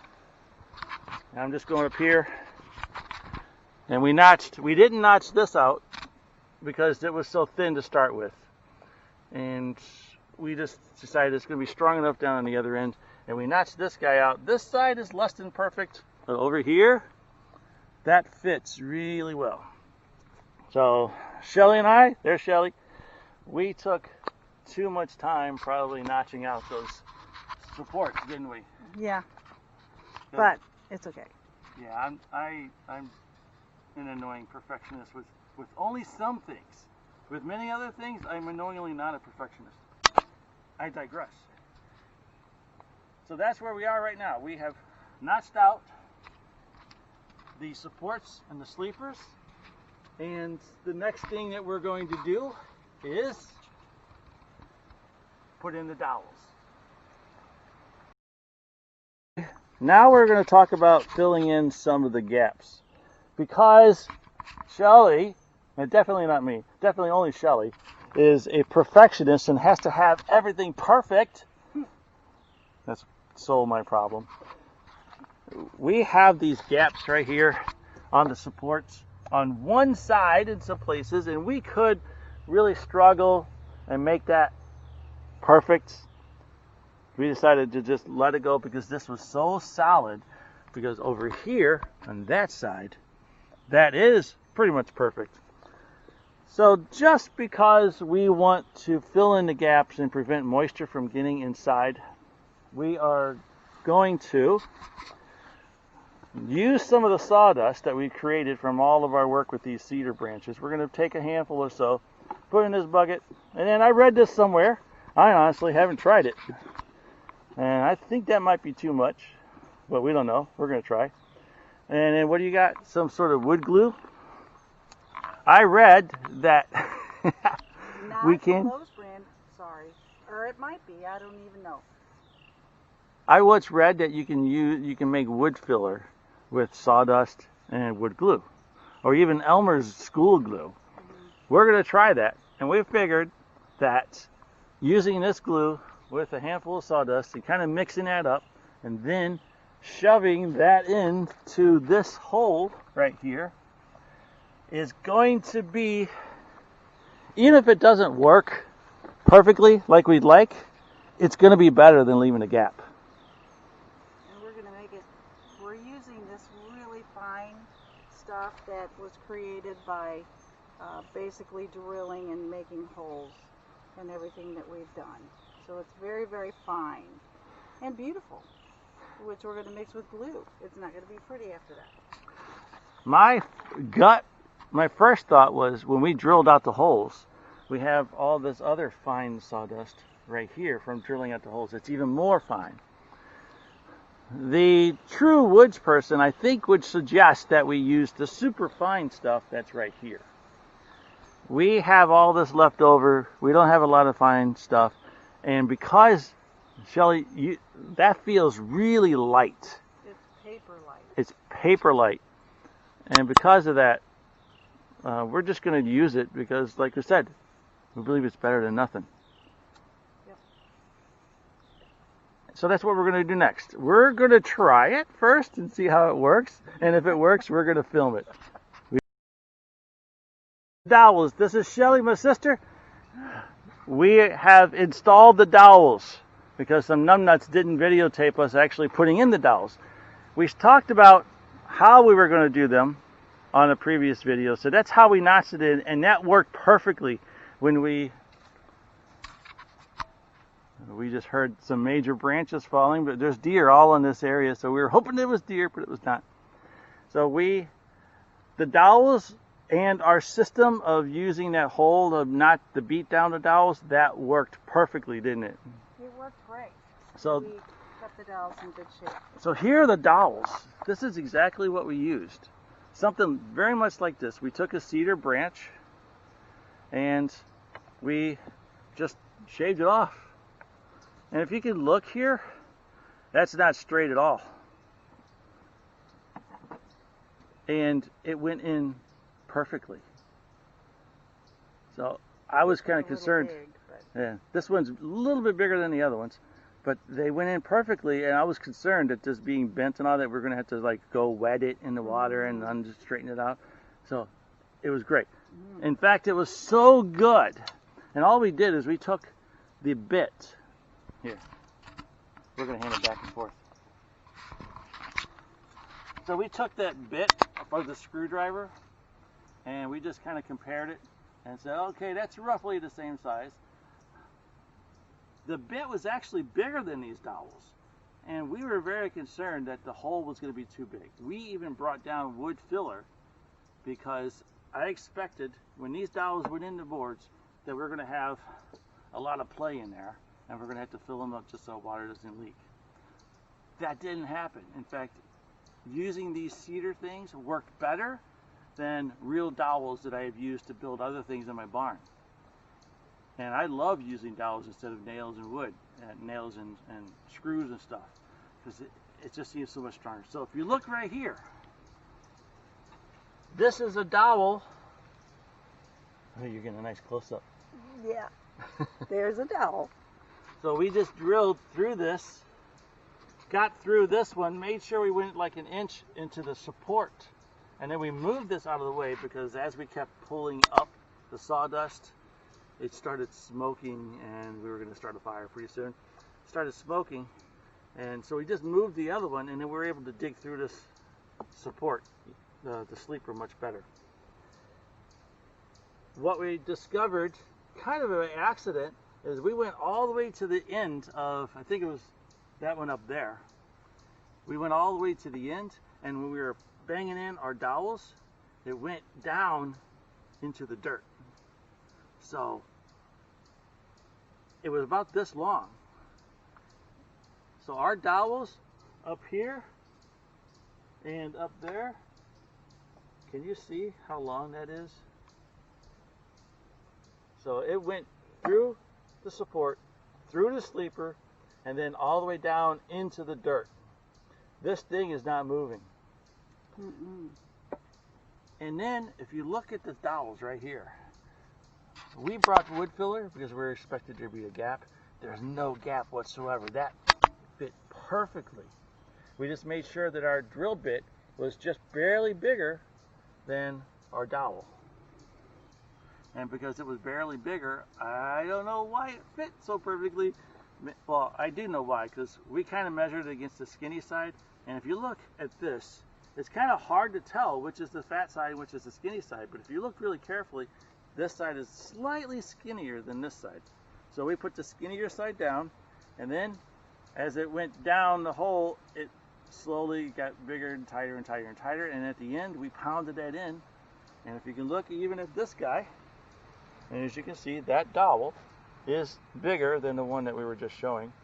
That went in perfectly. It went in through here, went in through the sleeper, and it's in the ground. When we first started doing this, Shelly works at Lowe's. I held up the dowels. I'm like, should we buy a real dowel, or should we just make them?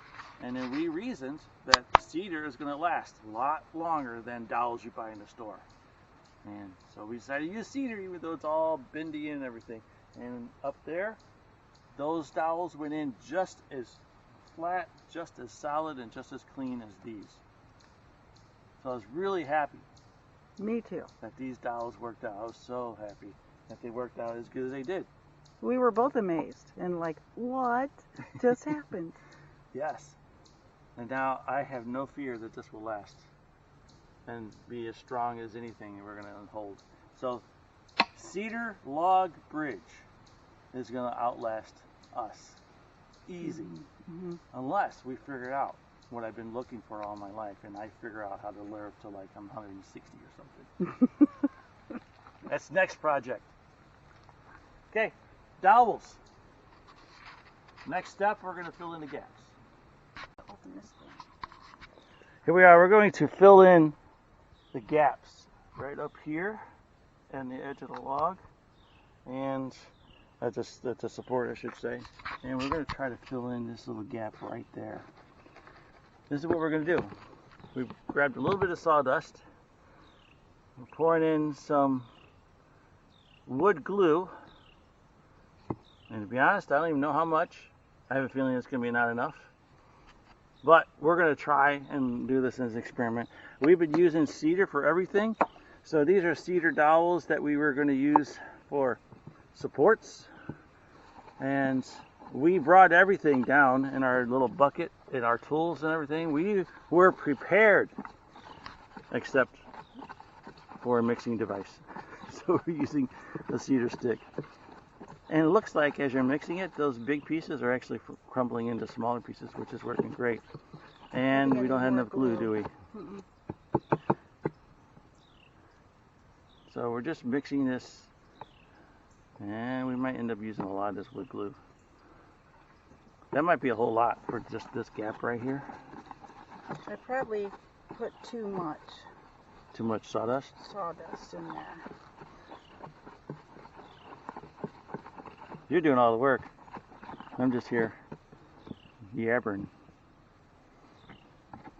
Is yabbering a word?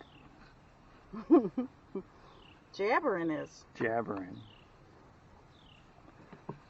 All right, so this feels like Kind of puttyish. it's still crumbly. I think I put in too much cedar crumble things. All right. Well, let's see how it crams in there. Do you want me to cram it in? Yeah, Okay, here. I think that we need more glue, but we'll see. I think you can throw some more in there too, because it's pretty powdery. Still the powder. Golly, we're going to use a lot of this stuff. We might have to make a trip to the place we got the glue. Someone is supportive of her employer.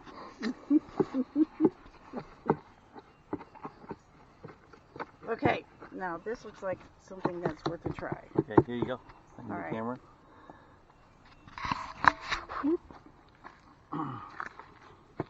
Let's see. I know the world says use gloves and everything. We're using glue.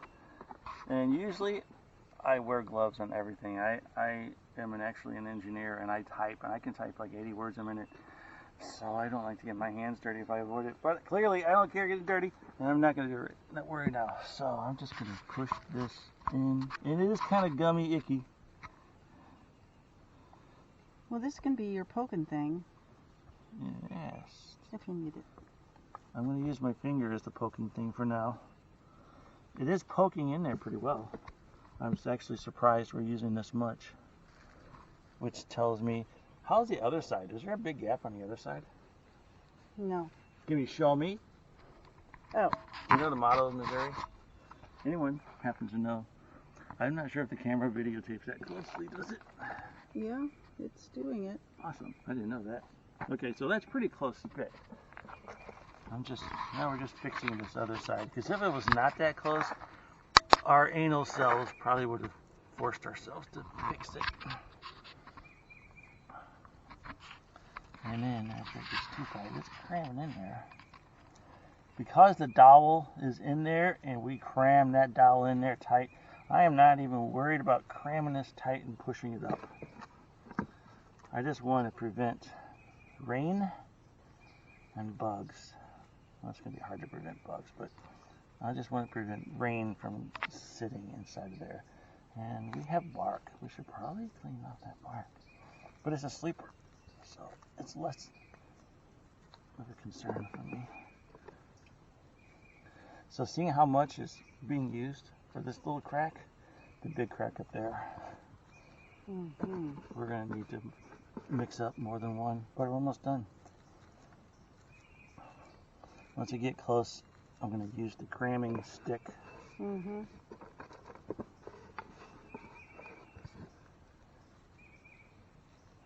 I'm dropping some, aren't I? That's okay. What does Bob Ross say?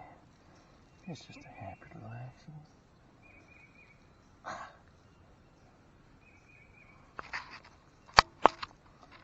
Cramming it in with the stick. That is tight and solid. The wood glue will dry with the cedar, so it will hopefully be almost as strong. Oh, the wood glue is also water resistant. Water repellent. No, the side says water resistant. Oh, dang it. Which is kind of the same though, water repellent resistant. It works if it gets wet there. And it's definitely sticking in my fingers pretty well. That's why you should wear gloves, because now I'm going to have a pain. That's a pretty good amount there. I mean, I think we put a good handful in there, and it's a pretty good guesstimation of what we needed. I thought we had way too much. Okay. Every gap is now crammed tight.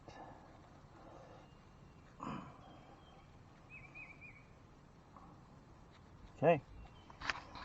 I'm going to cram it with my poking stick.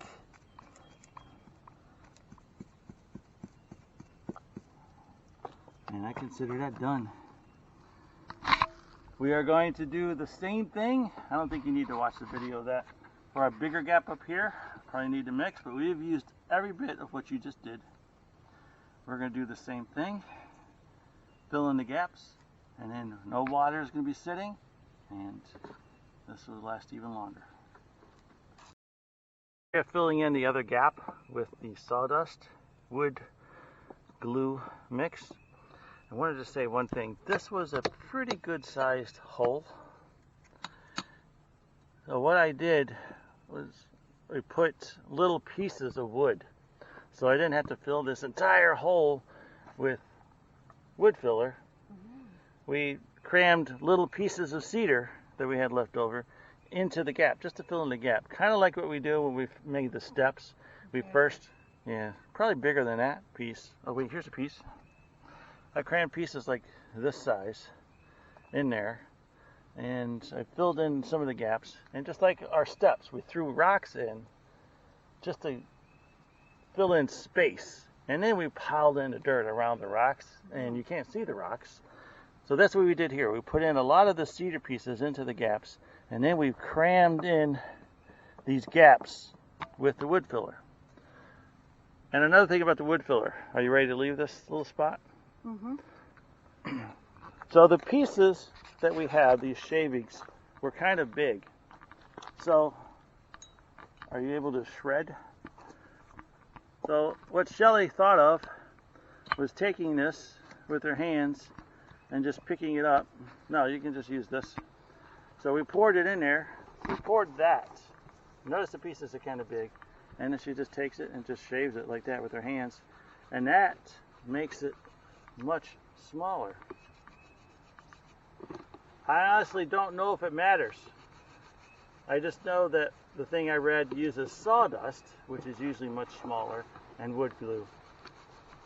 I did notice that when we crammed in the slightly bigger pieces into this gap right here, that it really didn't matter how small it was because it just crammed in anyway. So it might have been better that it was bigger.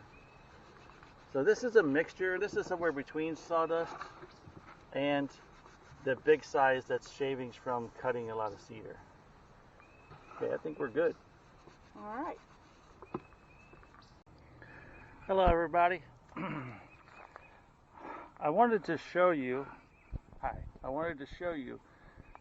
how I made a dowel, because I saw that when we were having a number of dowels, they looked nice and clean and like a perfect dowel minus a few curves. So I just wanted to have a video of making a dowel. So first of all, if you look right there, that's a branch that I just trimmed off. That's a cedar tree I just trimmed off up in the yard. And I didn't cut down anything, it's just a branch. And I noticed that there is a straight section in here. And I need a piece that's about maybe 1.5 feet long to make a good dowel, just to put as a support for a step or something like that. So I'm going to take that, which kind of looks like a mess, and I'm just going to videotape me making a dowel. So hopefully the angle here is going to work.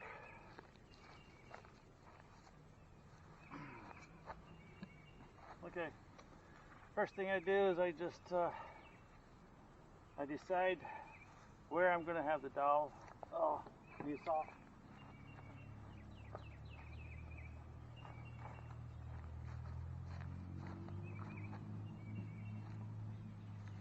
So if you look at this, it's straight down to a point right here, and then it starts to curve. So I am going to cut off right there where it starts to curve.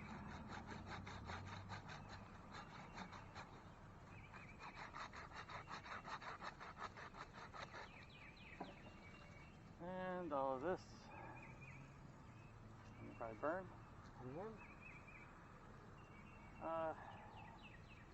The other place where it starts to curve, I found that I could beat it in pretty well, as long as it stays a pretty good size. And even with a curve, if it's wide enough, it doesn't bend too much. So I'm going to go to about maybe right there. And cut that off. And then here, I angle it so that when it goes in the ground, it goes in a little easier.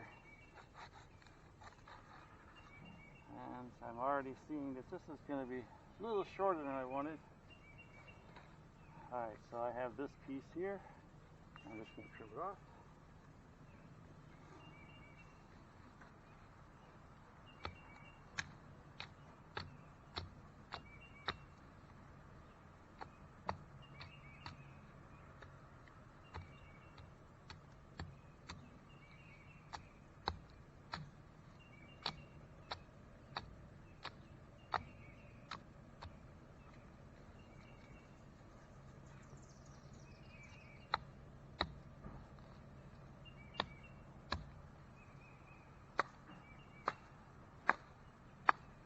Come on. You can do it.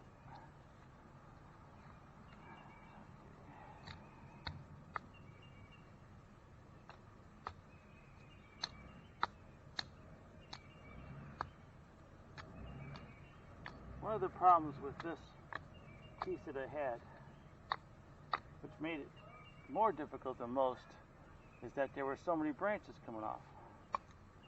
But even with that, this will still end up working fairly well. So I'm trying to knock off the branches, because when it goes into the ground, if there are little knots and stuff coming off of it, it just goes down into the ground not as good. And it spreads out the ground. It doesn't meet the hard surface well.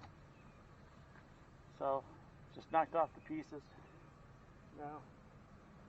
Get a knife, and this is what's nice about it. It comes off really easy if it's a recently cut piece.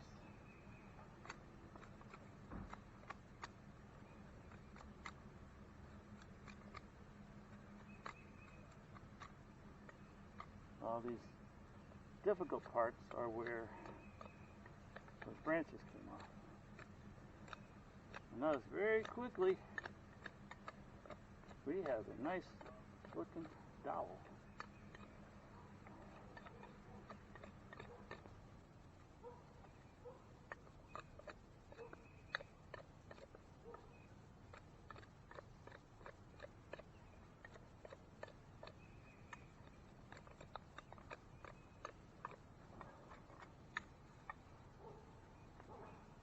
Look at that.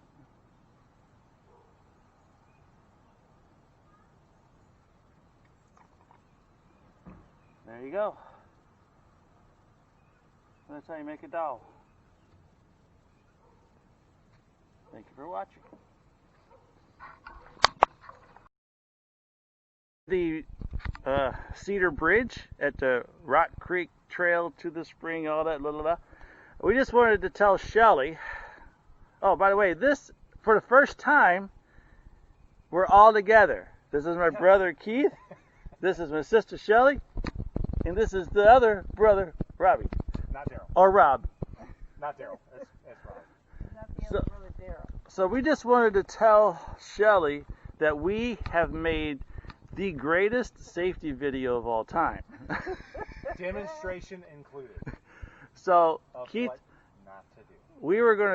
we were joking around, and Keith had the hatchet up, Yeah, this is the hatchet. and we already split the two boards perfectly. Yeah. And so we went, okay, so we're demonstrating the speed technique of splitting a cedar log. And then, so he starts to hatch it and puts it near his hand. And I'm like this. I said, all right, when you do this, I'm going right here.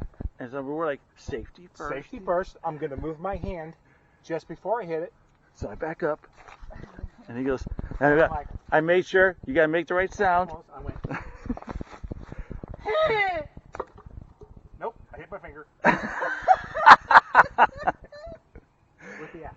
And Oh, no. And luckily it was, You still have your finger. it was in the glove. Your finger. And His finger was still in the glove. yes, that's amazing. Look no, at this. This is the glove I used. And do you see any marks whatsoever on that finger that I hit? No. Wait. You need marks, There's no marks on the finger where I hit. but it's still barely. It hit it enough. It took the skin off and smashed it at the same time. And I'm like, nope, hit it. And I was like, something weird. I pulled it off and I looked, and it's on the video. There's a lot of blood. Yeah, and so I'm not realizing to what extent. I kind of thought he was joking that he hit. Look at this. That's Ew. baby compared to what I did. I brought this with me. I wasn't going to put this in your dirty clothes. I'm going ahead and I'm saying, no, so the real purpose of doing this video was to show you how well it split. And he's like, no, I went like this. we're I said, bleeding. yeah, there's blood. He goes, oh. So that's why this is the greatest safety video ever, because all safety videos are like, Oh, they show. No, there's a demonstration of what not to do. yeah, Well, they're- that's just a happy little accident. There's no mistakes, only happy little accidents. And if you look, it kind of looks like a head with a little. That's almost like the Punisher. There's a neck. There's a and, neck. like, the blood going The blood down. looks like the Punisher. oh, Stupid people do stupid things, get stupid things done to them. You play stupid games, you get stupid prizes. Stupid is and stupid does. you guys are both very good at that. All right, so safety video, the world's greatest ones. Don't do it. We don't just say don't do We it. don't say, we show why We not. prove what happens if you do it. I'm so proud of that video now.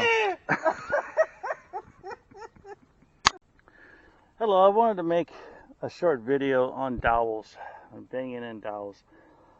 We learned a lesson. Well, one, we showed making all the steps a while back, and we showed that we were banging in dowels with that hatchet right there, the blunt end of the hatchet.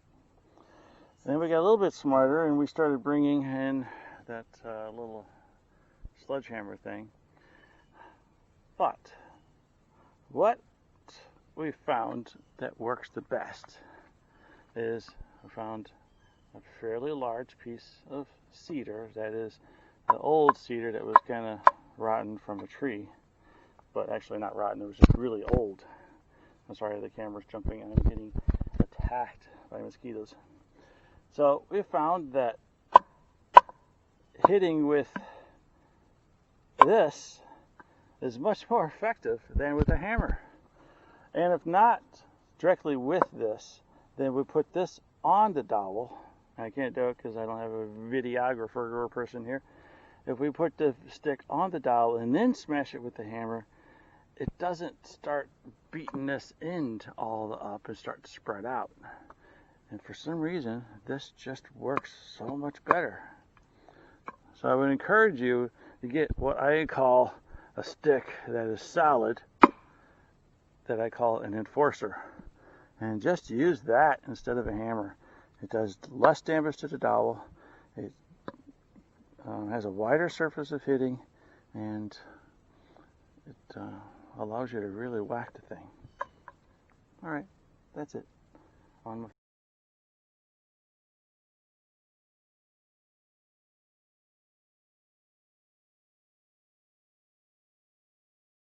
a bit of the ways done, and I just wanted to kind of show the progress, things that we have done since the last full trail video.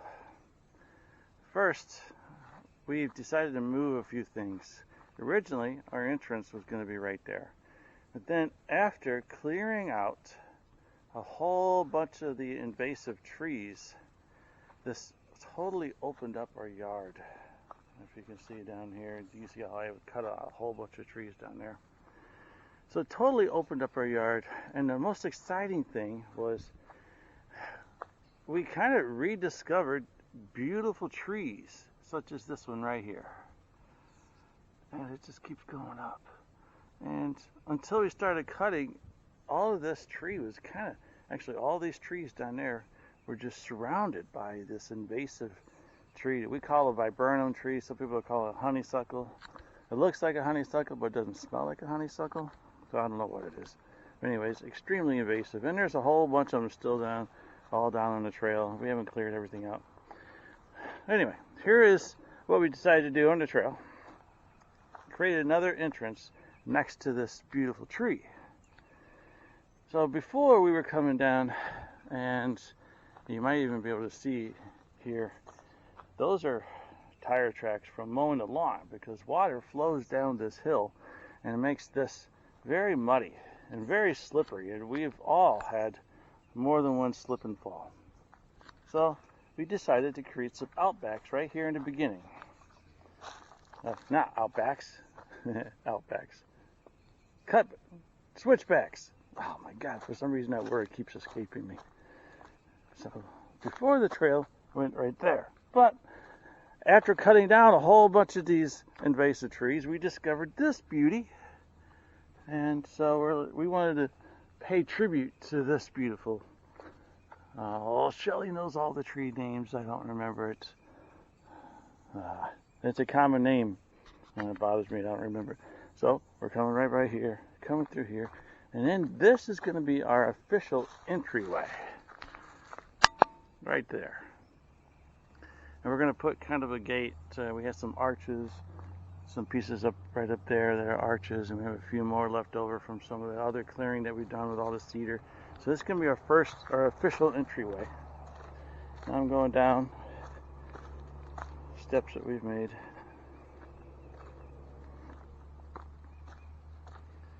We created a diversion here for the water, because water was flowing down the trail and washing it out. That is working beautifully. You can see water is flowing down the hill. Some rock steps, some of the original, some I added. And again, don't mind the trash. This is trash that's been here for 50 or 60 years, and as soon as this trail gets built, we're going to take out all this trash that's been here since before we moved. I don't know why people threw stuff down, but I think that's just what they did. So I'm just going to turn around So we're going to call this our rock section. There were so many huge rocks just sitting right here, we decided to line it with rocks instead of logs and things. Well, for the most part. We're going to add a few more. Now here we go with the steps. I'm going to show you something interesting with the steps on the way back.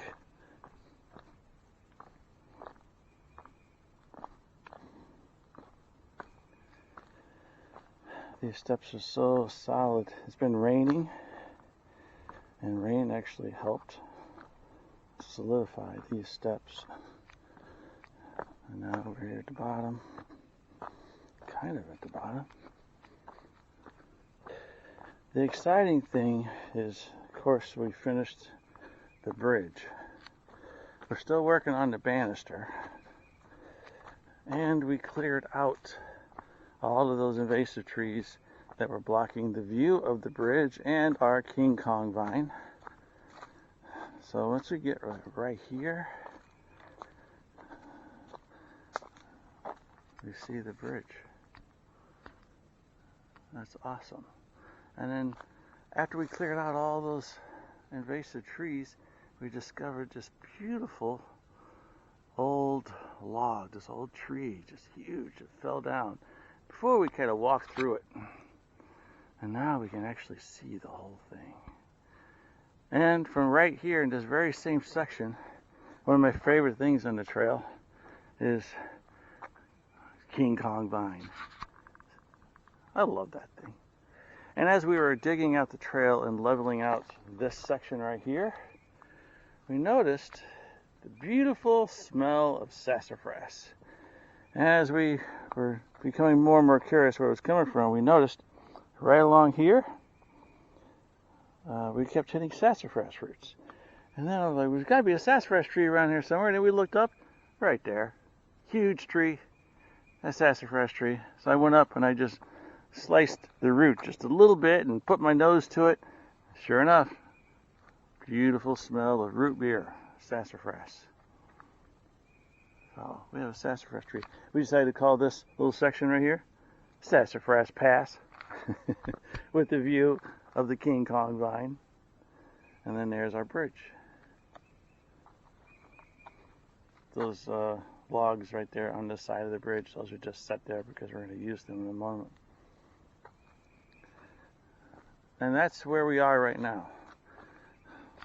Our next stage is this right here. It's just sitting there, but I'm going to build a nice looking landing right here. So, and then really mount this with dowels so that this banister can be sturdy. So look at that, walking underneath. And now we're going to walk. So we're going to level this out just a little bit more. And here we kind of create a landing out of the natural trees. So we're going to fill this in with rock. All of this brush, that's my next project. We clear all that out and then just bring in some nice solid trees and just create one wall right there with dowels. Clean all that out. We may even use that and line the trail down here just to make it, I don't know, just to use these trees. I don't want to just throw them away. We can't burn them down here in the woods. And then we come to the bridge. We had 3 people on this bridge jumping up and down. Didn't budge. This banister is a little bouncy, but we are going to mount a very big cedar a cedar branch that goes down. We're going to dig it into the ground, come up here, notch it underneath so it supports it, and then screw it in or either tie it on, and then this banister will not bounce. This is a very strong, solid piece of wood.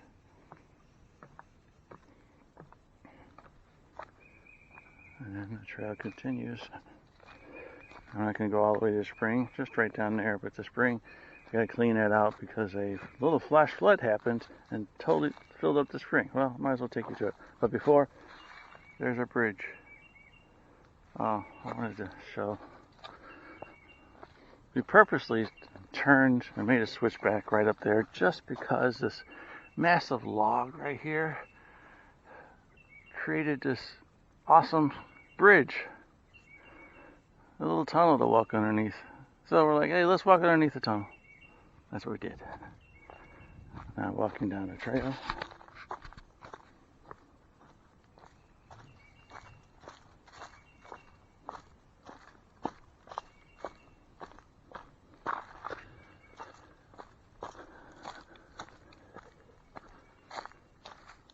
Okay, so this is strange. See this log right there? That was not here. I don't think so, because I remember looking at that no hunting sign and talking about how we're going to change that to say no barfing or something silly. And I don't remember that log crossing the creek.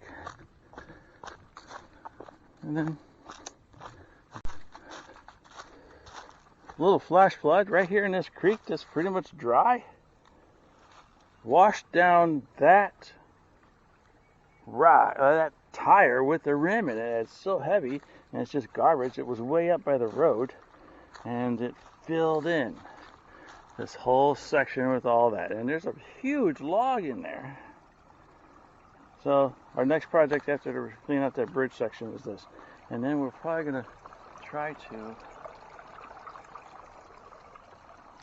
divert some of these branches to go away from it so it doesn't pile up in front of the spring. And it's collapsing down on top of it, and it's going to do that. That's just natural. So water's coming out of that hole. So we may build some sort of a rock tunnel or something just to keep it from collapsing any further, and we're going to make the pipe come out a little bit better than what it is. So that's it. That's the trail to the spring. Now this is part 2, the trail from the spring. We're going to return back home because it's the view of all the steps is rather stunning.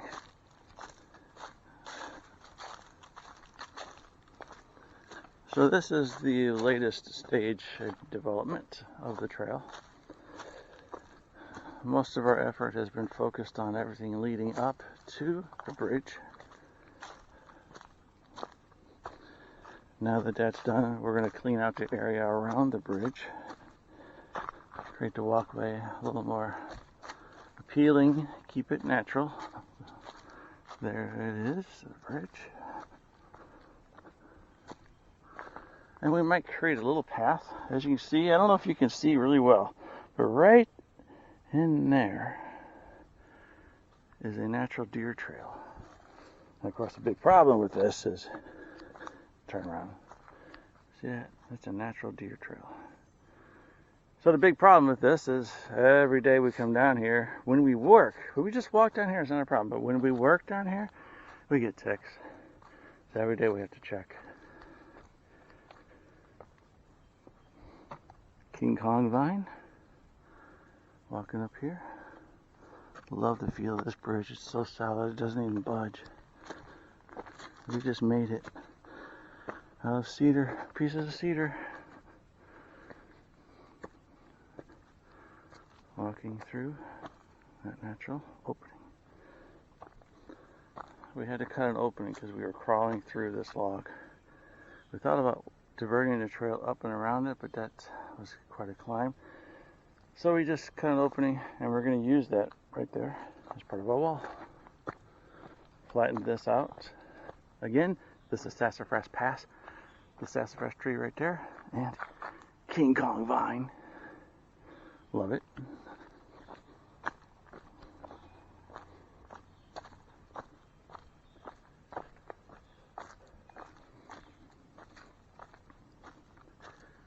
Now when we first built this trail, we were coming down and slip sliding the hill. We always thought up there where that little car is was the bottom. So I don't know if you can see this. Look at all those steps. It goes all the way up the hill. We built those. It's awesome. And it feels so good to walk up steps as opposed to try to avoid slipping and sliding. And I've walked the Appalachian Trail quite a bit, several states. And the Appalachian Trail is full of hills. And because I'm just a weekend warrior, I never got my trail legs. And so walking up hills They do me in. So we were hoping that something interesting would result of all these steps. Something that we can use as a diversion. And this is it. We're going to say, everyone who comes up here, sing the alphabet song as they go up the steps. Ready? 1, A, B, C, D, E, F, G, H, I, J, L, M, N, O, P, Q, R, S, T, U, V, W, X, Y, and Z. We are at the top. Now people are no longer thinking about how horrible all those steps were. They're just walking to the top and singing the alphabet song. I had no idea. We did not plan 26 steps. There's actually like 28, but 26 works.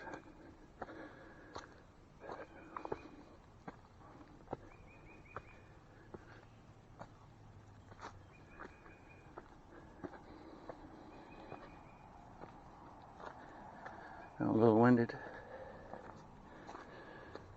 More steps. Coming through our new entryway.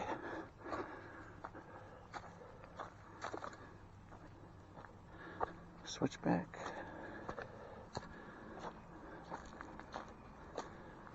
And here we are.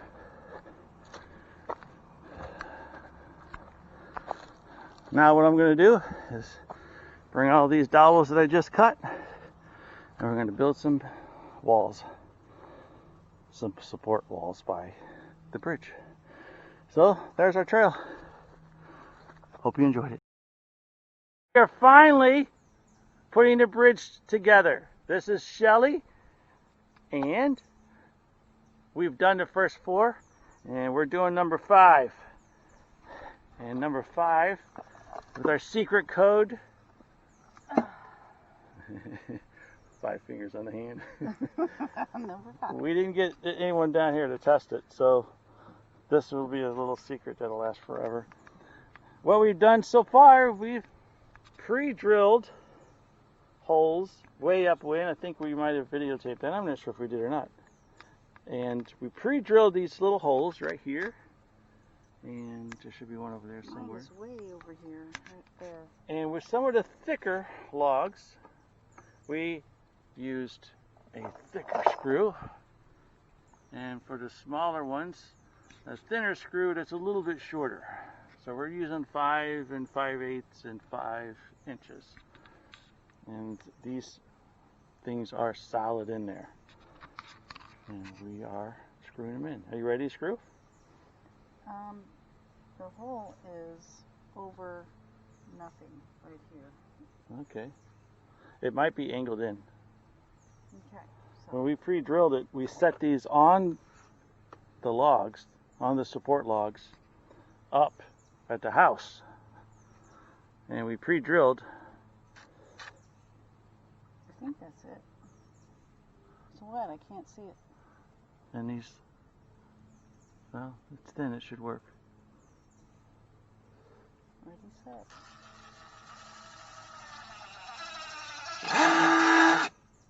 Uh-oh. You're going at an angle. You're tilting this way. No, your drill's got to go straight down. It's got to go this way. That is very crooked. It's okay. Just make sure you're straight. Nope, that's crooked. Nope. No. Yes, it is. If you look where I am, it goes up and over. It's got to go this way.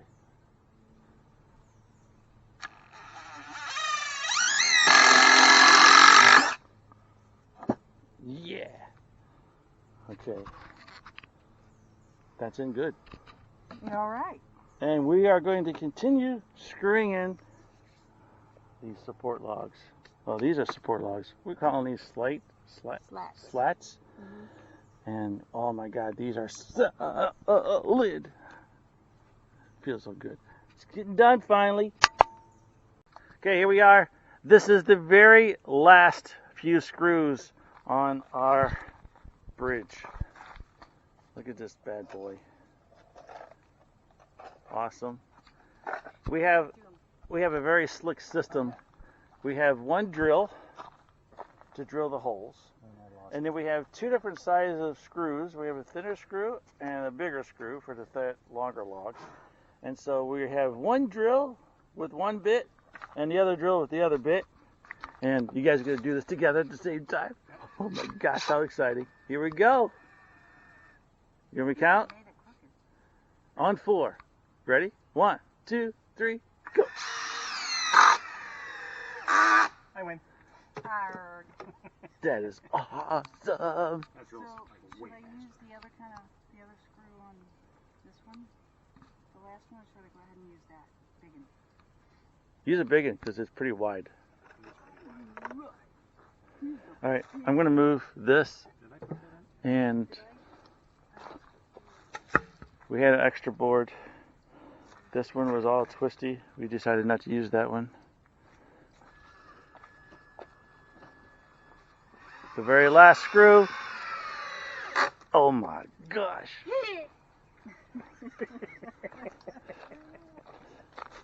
The Who's noise gonna- I'm supposed to make free finger smashing.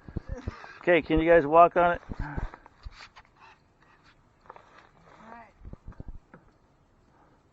Safety. See. Street safety now. It's already been. Where's our handy hole? Yeah, Woo! we got the handy hole thing up top. The banister, Oh, man. we will level out the banister. That is nice, ain't it, Steve? It's so solid, isn't it? Solid. Wait, jump up. It God. doesn't move. It's so beautiful. 210 pounds. So we're gonna. 20. So I'm gonna walk, videotape the movement. Oh crap, that's Rick.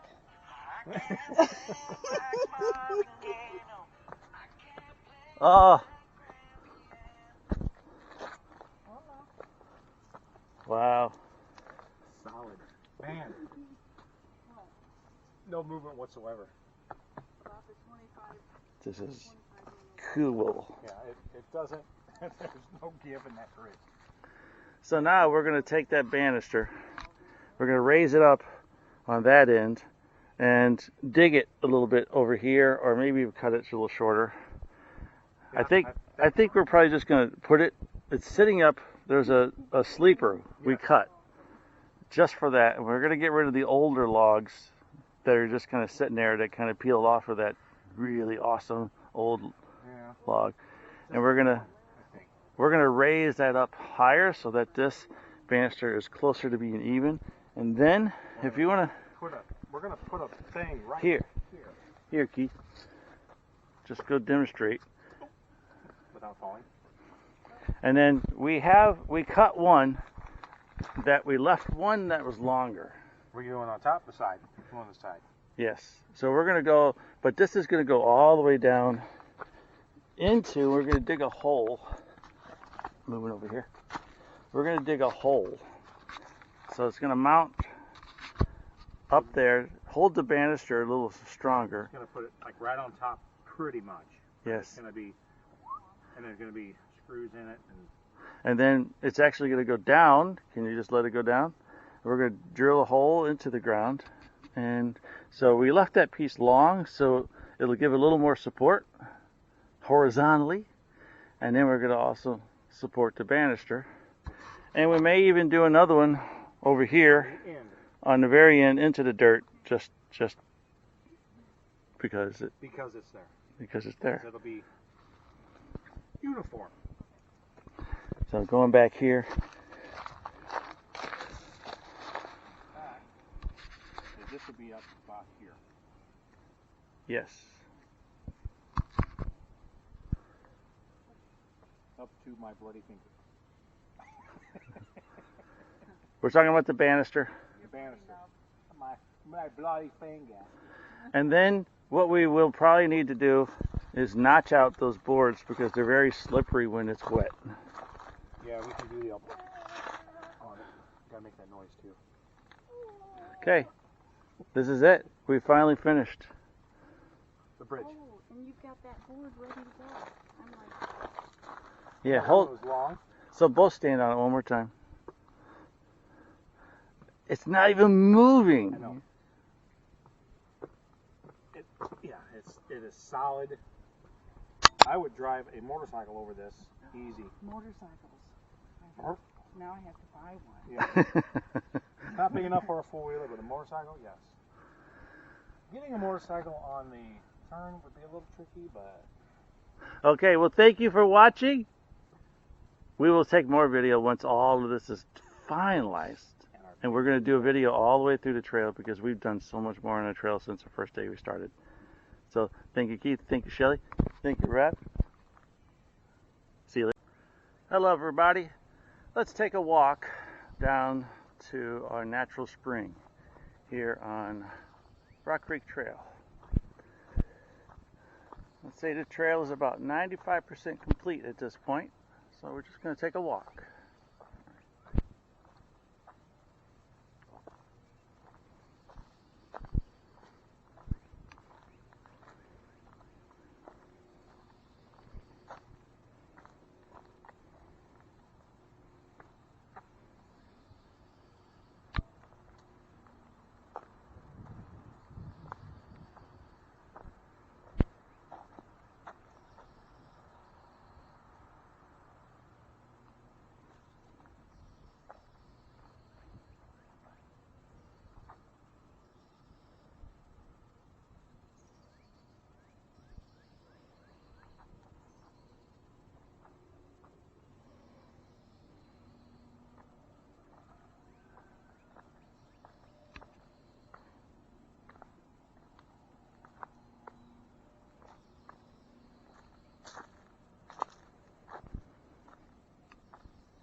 They thought I heard an animal right over there in that hill.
Here I am sitting on the banister right here at our spring.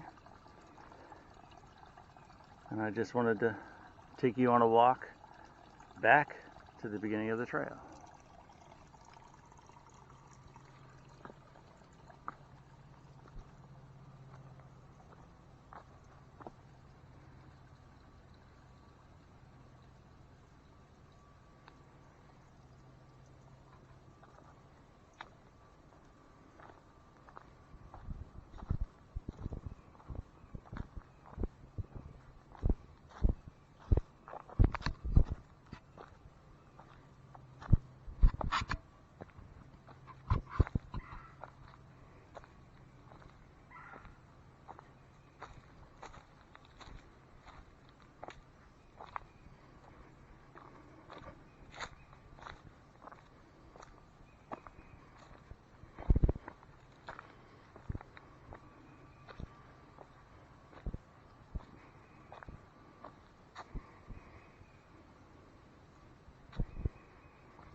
Hello everybody, we're here on Rock Creek Trail heading down to our natural spring, and I just wanted to make a few videos highlighting some of the things on this trail. So right here in the opening, in the very beginning, originally we were up here. We were coming down this hill in our yard, and it's kind of maybe difficult to see, but this, when it's wet, this is this really slippery, muddy hill. So we originally were coming right in there. We decided to appreciate this beautiful tree. Look at that. Oh, it's so nice. Decided to appreciate that tree. In fact, as we cleared out this area of some aggressive trees, little trees that actually kill everything else, once we took out those trees, this whole area became wide open. So we decided to take advantage of that and make a nice little trail area. So all I did here was found pieces of wood that were laying around and pieces that I might have cleaned up, and I just kind of put them on the sides of the trail just to delineate it. And we're going to have nieces, nephews, grandchildren, everything here to go on this trail. So in the very beginning especially, we wanted to make it as clear and obvious as possible, level things out, and we built a stick stand. Oh, and an arch. We didn't really build a stick stand. We found a branch. If you look at this closely, this is just a branch that had two limbs coming out kind of in a straight area. So we hung it up. Now we got for low sticks, it's like 3 foot high, and for big sticks. And it works perfectly. So we're hoping that people will come here, start to walk on the trail, grab a stick, and let's go down to the spring. I'd like to talk a little bit about water diversions. As we built this trail, and in the early and late April and March, it rained a lot. So we noticed a lot of patterns with the water being washed down, and some of our trail was being washed out. So we created diversions, but we created diversions where there was already water coming down. So right there, we didn't do anything but just kind of help the water go along its normal path. So we put some rocks here, and then it was coming down on the trail right there and washing and going all the way down the trail and washing out things. So we didn't create a channel here. We just created a little dam. And then the water, after it rained, after we created this simple thing, it's nothing fancy. We just stacked rocks here and dug a little trench. Then it started washing down the hill. And it was working perfectly. No more trail being washed out. Slightly different is this. The trail kind of came right here in a natural gully where the water was coming down quite a bit from up here. And in this case, because this wasn't a dam situation, this is where water is passing through situation, we put in rocks, heavy rocks, and big rocks just to channel the water in here. Before, we just had that stick there on the side, and water just built up and sticks and leaves and everything. So this is a massive pile. And then because of that massive pile, the water washed down in here and kind of washed out our steps a little bit. So we needed to create this diversion right here. So now water is coming down the hill and going through here and flowing over the rocks, and we're hoping that the leaves just continue over the rocks and water goes through and underneath that log and down to the gully. This section of the trail, we're trying to come up with a creative name, but rock and roll section or something. Right here, there were a bunch of huge rocks just already sitting here. And when we first started walking down here, we actually would step on these rocks and use them. A couple of these, I think 3 or 4 of these rocks right here on the steps were actually here. So we just naturally gravitated to these rocks.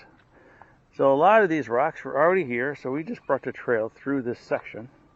We love vines. We have a long history of vines in this area. When we were kids, we swung on the vines. And so we wanted to leave that vine here. And so we took the trail around the vine. And again, this is where we walked before we built. So we kind of, for the most part, built the trail where we just naturally walked the first place. And there were some deer trails coming up through here, so we actually used deer trails. So this is our rock and roll section. Right in here, just using all those rocks that we already had. And it's making something interesting out of it. Now we're coming up on the very long, steep hill. When we first made the trail, this was slip sliding all the way down. And I don't even know if you can tell how steep it is, but I'm holding the camera straight now, and we can't even see the bottom. So now we ended up building steps. And if you counted these steps, there's actually 27 of them. And to make it a little more interesting walking up the steps so you're not thinking about how tired you are going up through all these steps,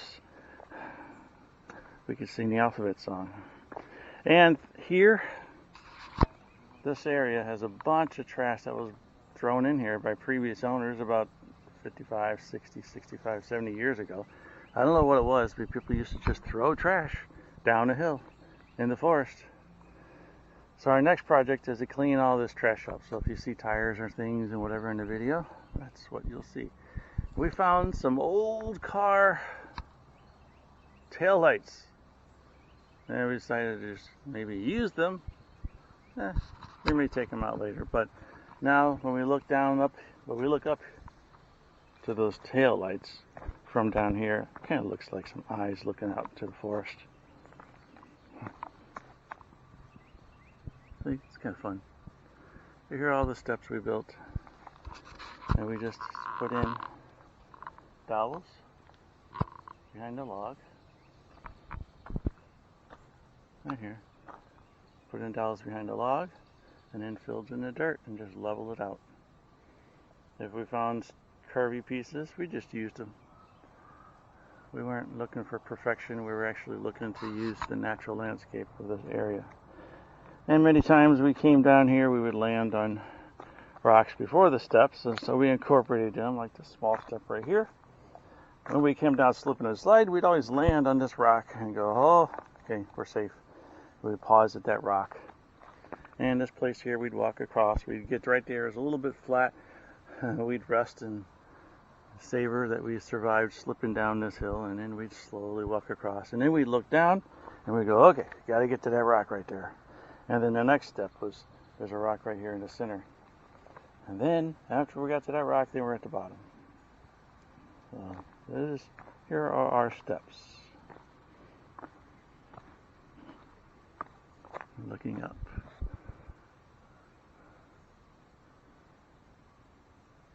That didn't take as long as we expected it to take. My brother Keith and I banged these out in a day. Actually, just like 3 or 4 hours. Other people could have done it a lot faster. I'm just super anal, super picky, and I always make things difficult. But here's our steps.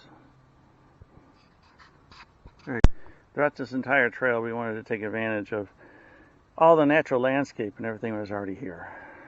The only thing we cleared out were a bunch of the invasive trees. Other than that, we tried to take advantage. Like, for example, here is a log that was across the trail, just kind of all the way across the creek. We could have cut that, made it a little easier to walk across, but instead of doing that, we just made a step out of it. Added a few before and after, and it works perfectly. It's kind of cool. Everything's kind of cool like this. And then down here, we want this trail to be friendly to kids and grandparents and everything. So we leveled it out in this section. As you can see, the leveling out. And then this beautiful view of that huge old fallen tree, and then our cedar log bridge that we built. And no, that is not a snake on the side. That is a cedar stick that we found with curves. And we mounted it on the banister, and it looks really interesting. At least it does to me. I love this scene. This log, this tree that fell, historic, massive tree. We wanted to incorporate our trail into this as much as possible. So first thing we did was, as much as we didn't want to, we cut through the tree because we wanted to be a part of it. We cut an opening in the tree, and then we used that opening for a big sleeper right there for the banister that goes on the tree. And we kept everything else here. So we're stepping over this branch, and so we needed a step, so we put a rock right in here, lift yourself up and over nice and easily, so when Owen is having to crawl. We didn't want this tree to be, the trail to be so friendly that people could not have to actually have something of a natural trail experience. So look at this. We wanted to use this natural tree as a landscape, and it's beautiful.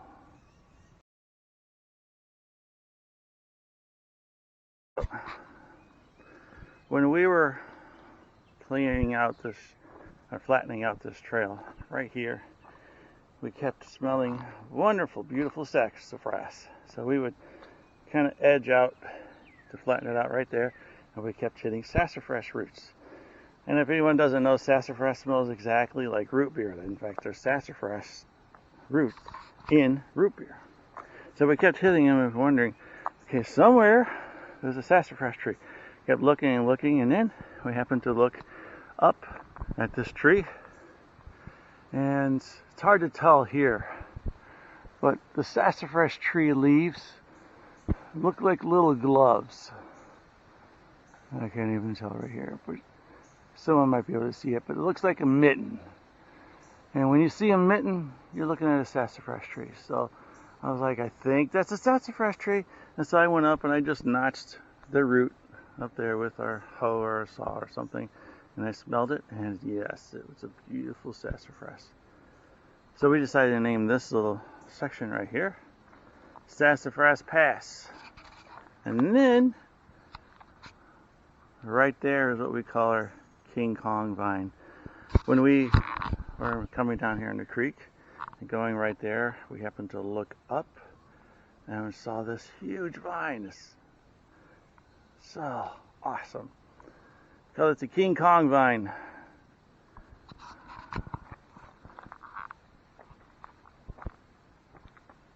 So we don't ever want that thing to go away. And look how long it goes. I'm trying to find a good spot. It's starting there, and it goes up the tree. And it's hard to tell, but it just keeps going and going and going. And that tree is nice, beautiful. King Kong vine. And our cedar log bridge right there. This awesome tree that fell down and made us a beautiful landscape going up there, and a sassafras tree. This is my favorite area of the trail. So many beautiful things in one spot.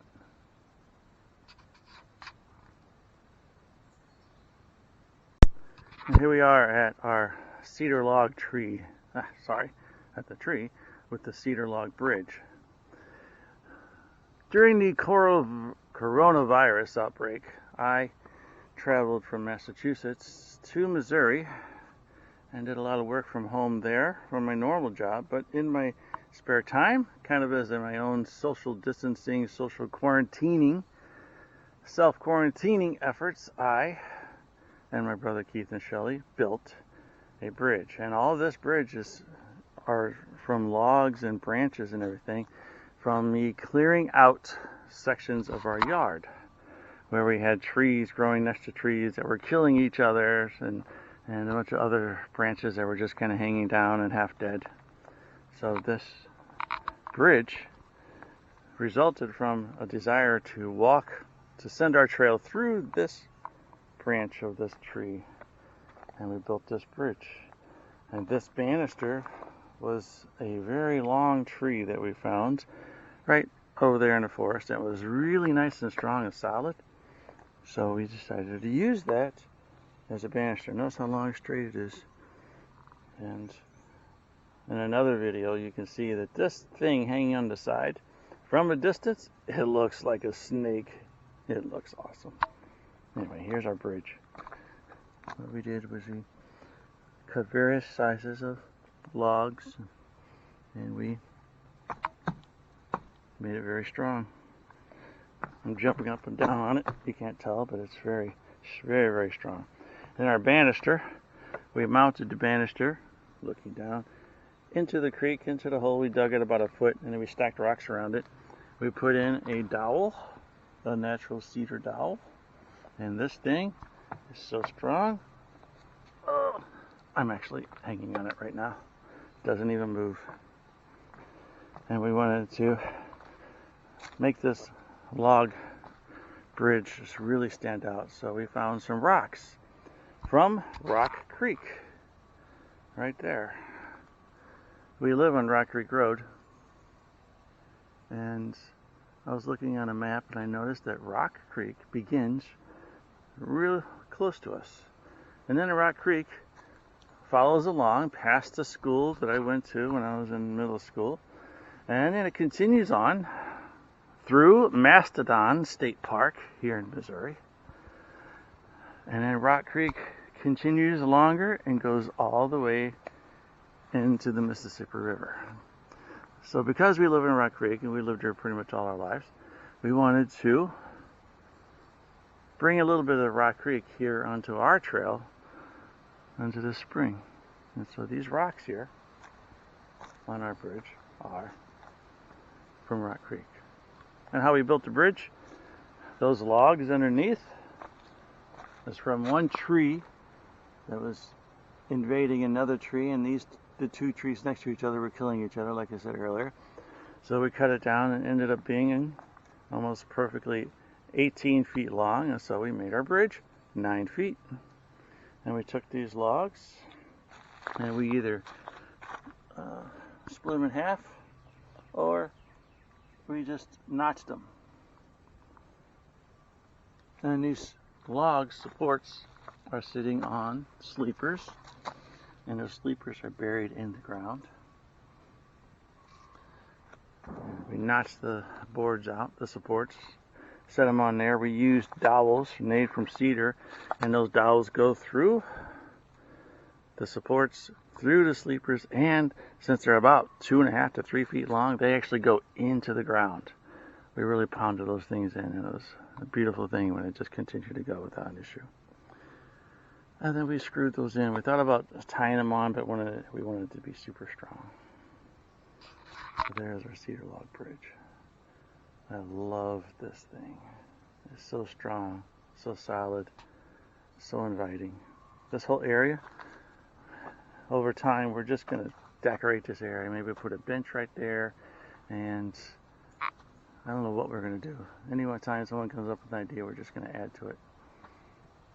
So that's a cedar log bridge. Now we wanted to show you a spring, but a little section leading up to the spring. A couple of days ago, I was walking right here on a trail, and right there was about a 5 or 6 foot long eastern black king snake. Freaked me out at the time. I didn't know what kind of snake it was. It had a small head though, I wasn't too concerned. And it just kind of took its time and strolled away up the hill.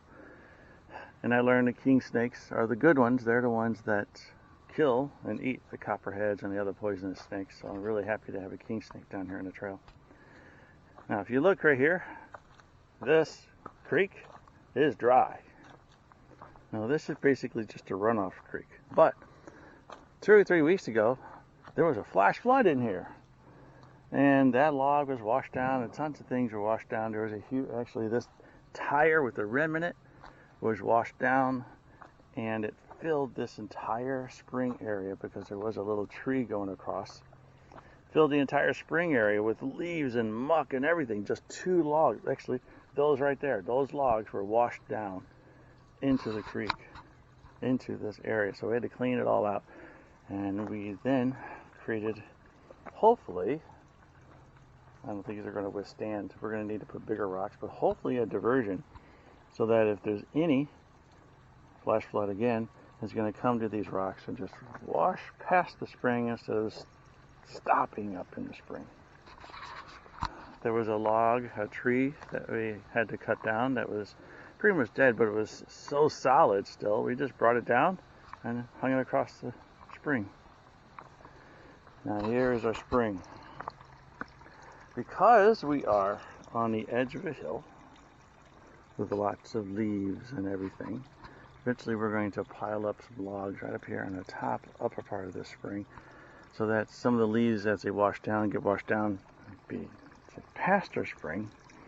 And we had issues with the spring, the hose there, or the pipe, getting clogged up with debris. So again, all these flat rocks you see here, we found at Rock Creek.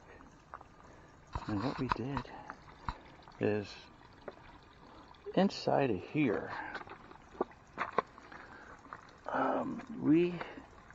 I can kind of show you a little bit. We set it up so that these two rocks right here, can be moved very easily. And it's hard to see, but right in there, we can reach our hand right inside. And if it gets clogged up, we can just reach and unclog it. So we wanted something like that so that it would not, leaves and things would not collapse onto it. So we just found flat rocks. So underneath there is one large rock right there that has a flat side. Similarly, back in there is another large rock with a flat side. So we took those rocks, put them there, actually, and below that we put a Rock Creek rock at the very bottom. So we dug it out a little bit, and before we just had the pipe sitting in here. And over time, it was sitting on rocks and some of this clay and the small gravel, and it was slowly accumulating with a little bit of silt. And so we wanted to prevent that. So we dug it out, put a flat Rock Creek rock, much like this, in there. Actually, we have two. And now we have the pipe just sitting on that rock, which is sitting, and which these huge rocks are sitting on. So now we have this pure channel of solid rock that was smoothed out over, I don't know, thousands of years, however long water rode over these flat rocks here. And now we have a spring that's flowing very nicely. Look at that. And we don't need it to gush very much. We just want to fill. And we placed other rocks here that we could sit here and walk down here. And this banister is strong enough that I could just sit on. Now, instead of going and purchasing spring water, we just come here and get our spring water. And yes, we've had it tested. And it's tested out to be as good, if not better, than spring water you buy in a store. We are so excited. Because this right here, when I was a kid, actually this used to be this large opening. There used to be a tree here. And as a kid, we would go down, and this creek goes way down, all the way down to a lake about a quarter mile, a half a mile from here. So we used to play here as kids. And then we would come here, if we were thirsty, we would just come and get a drink out of the spring. And so when I visited here, this is like 40, 50 years after all this time, when I visited this, I was like, is the spring still here? And we came down here, and it was still running. And so I don't know whose idea it was. It was Keith or my sister Teresa or Shelley. I don't know whose idea, or mine, I don't know. They said we should build a trail to the spring and just kind of make it like a daily or trek to come get natural spring water. And that's what we did. I'm very happy that we did. So thank you for watching. I'm going to let you listen to the sound of the spring for a while.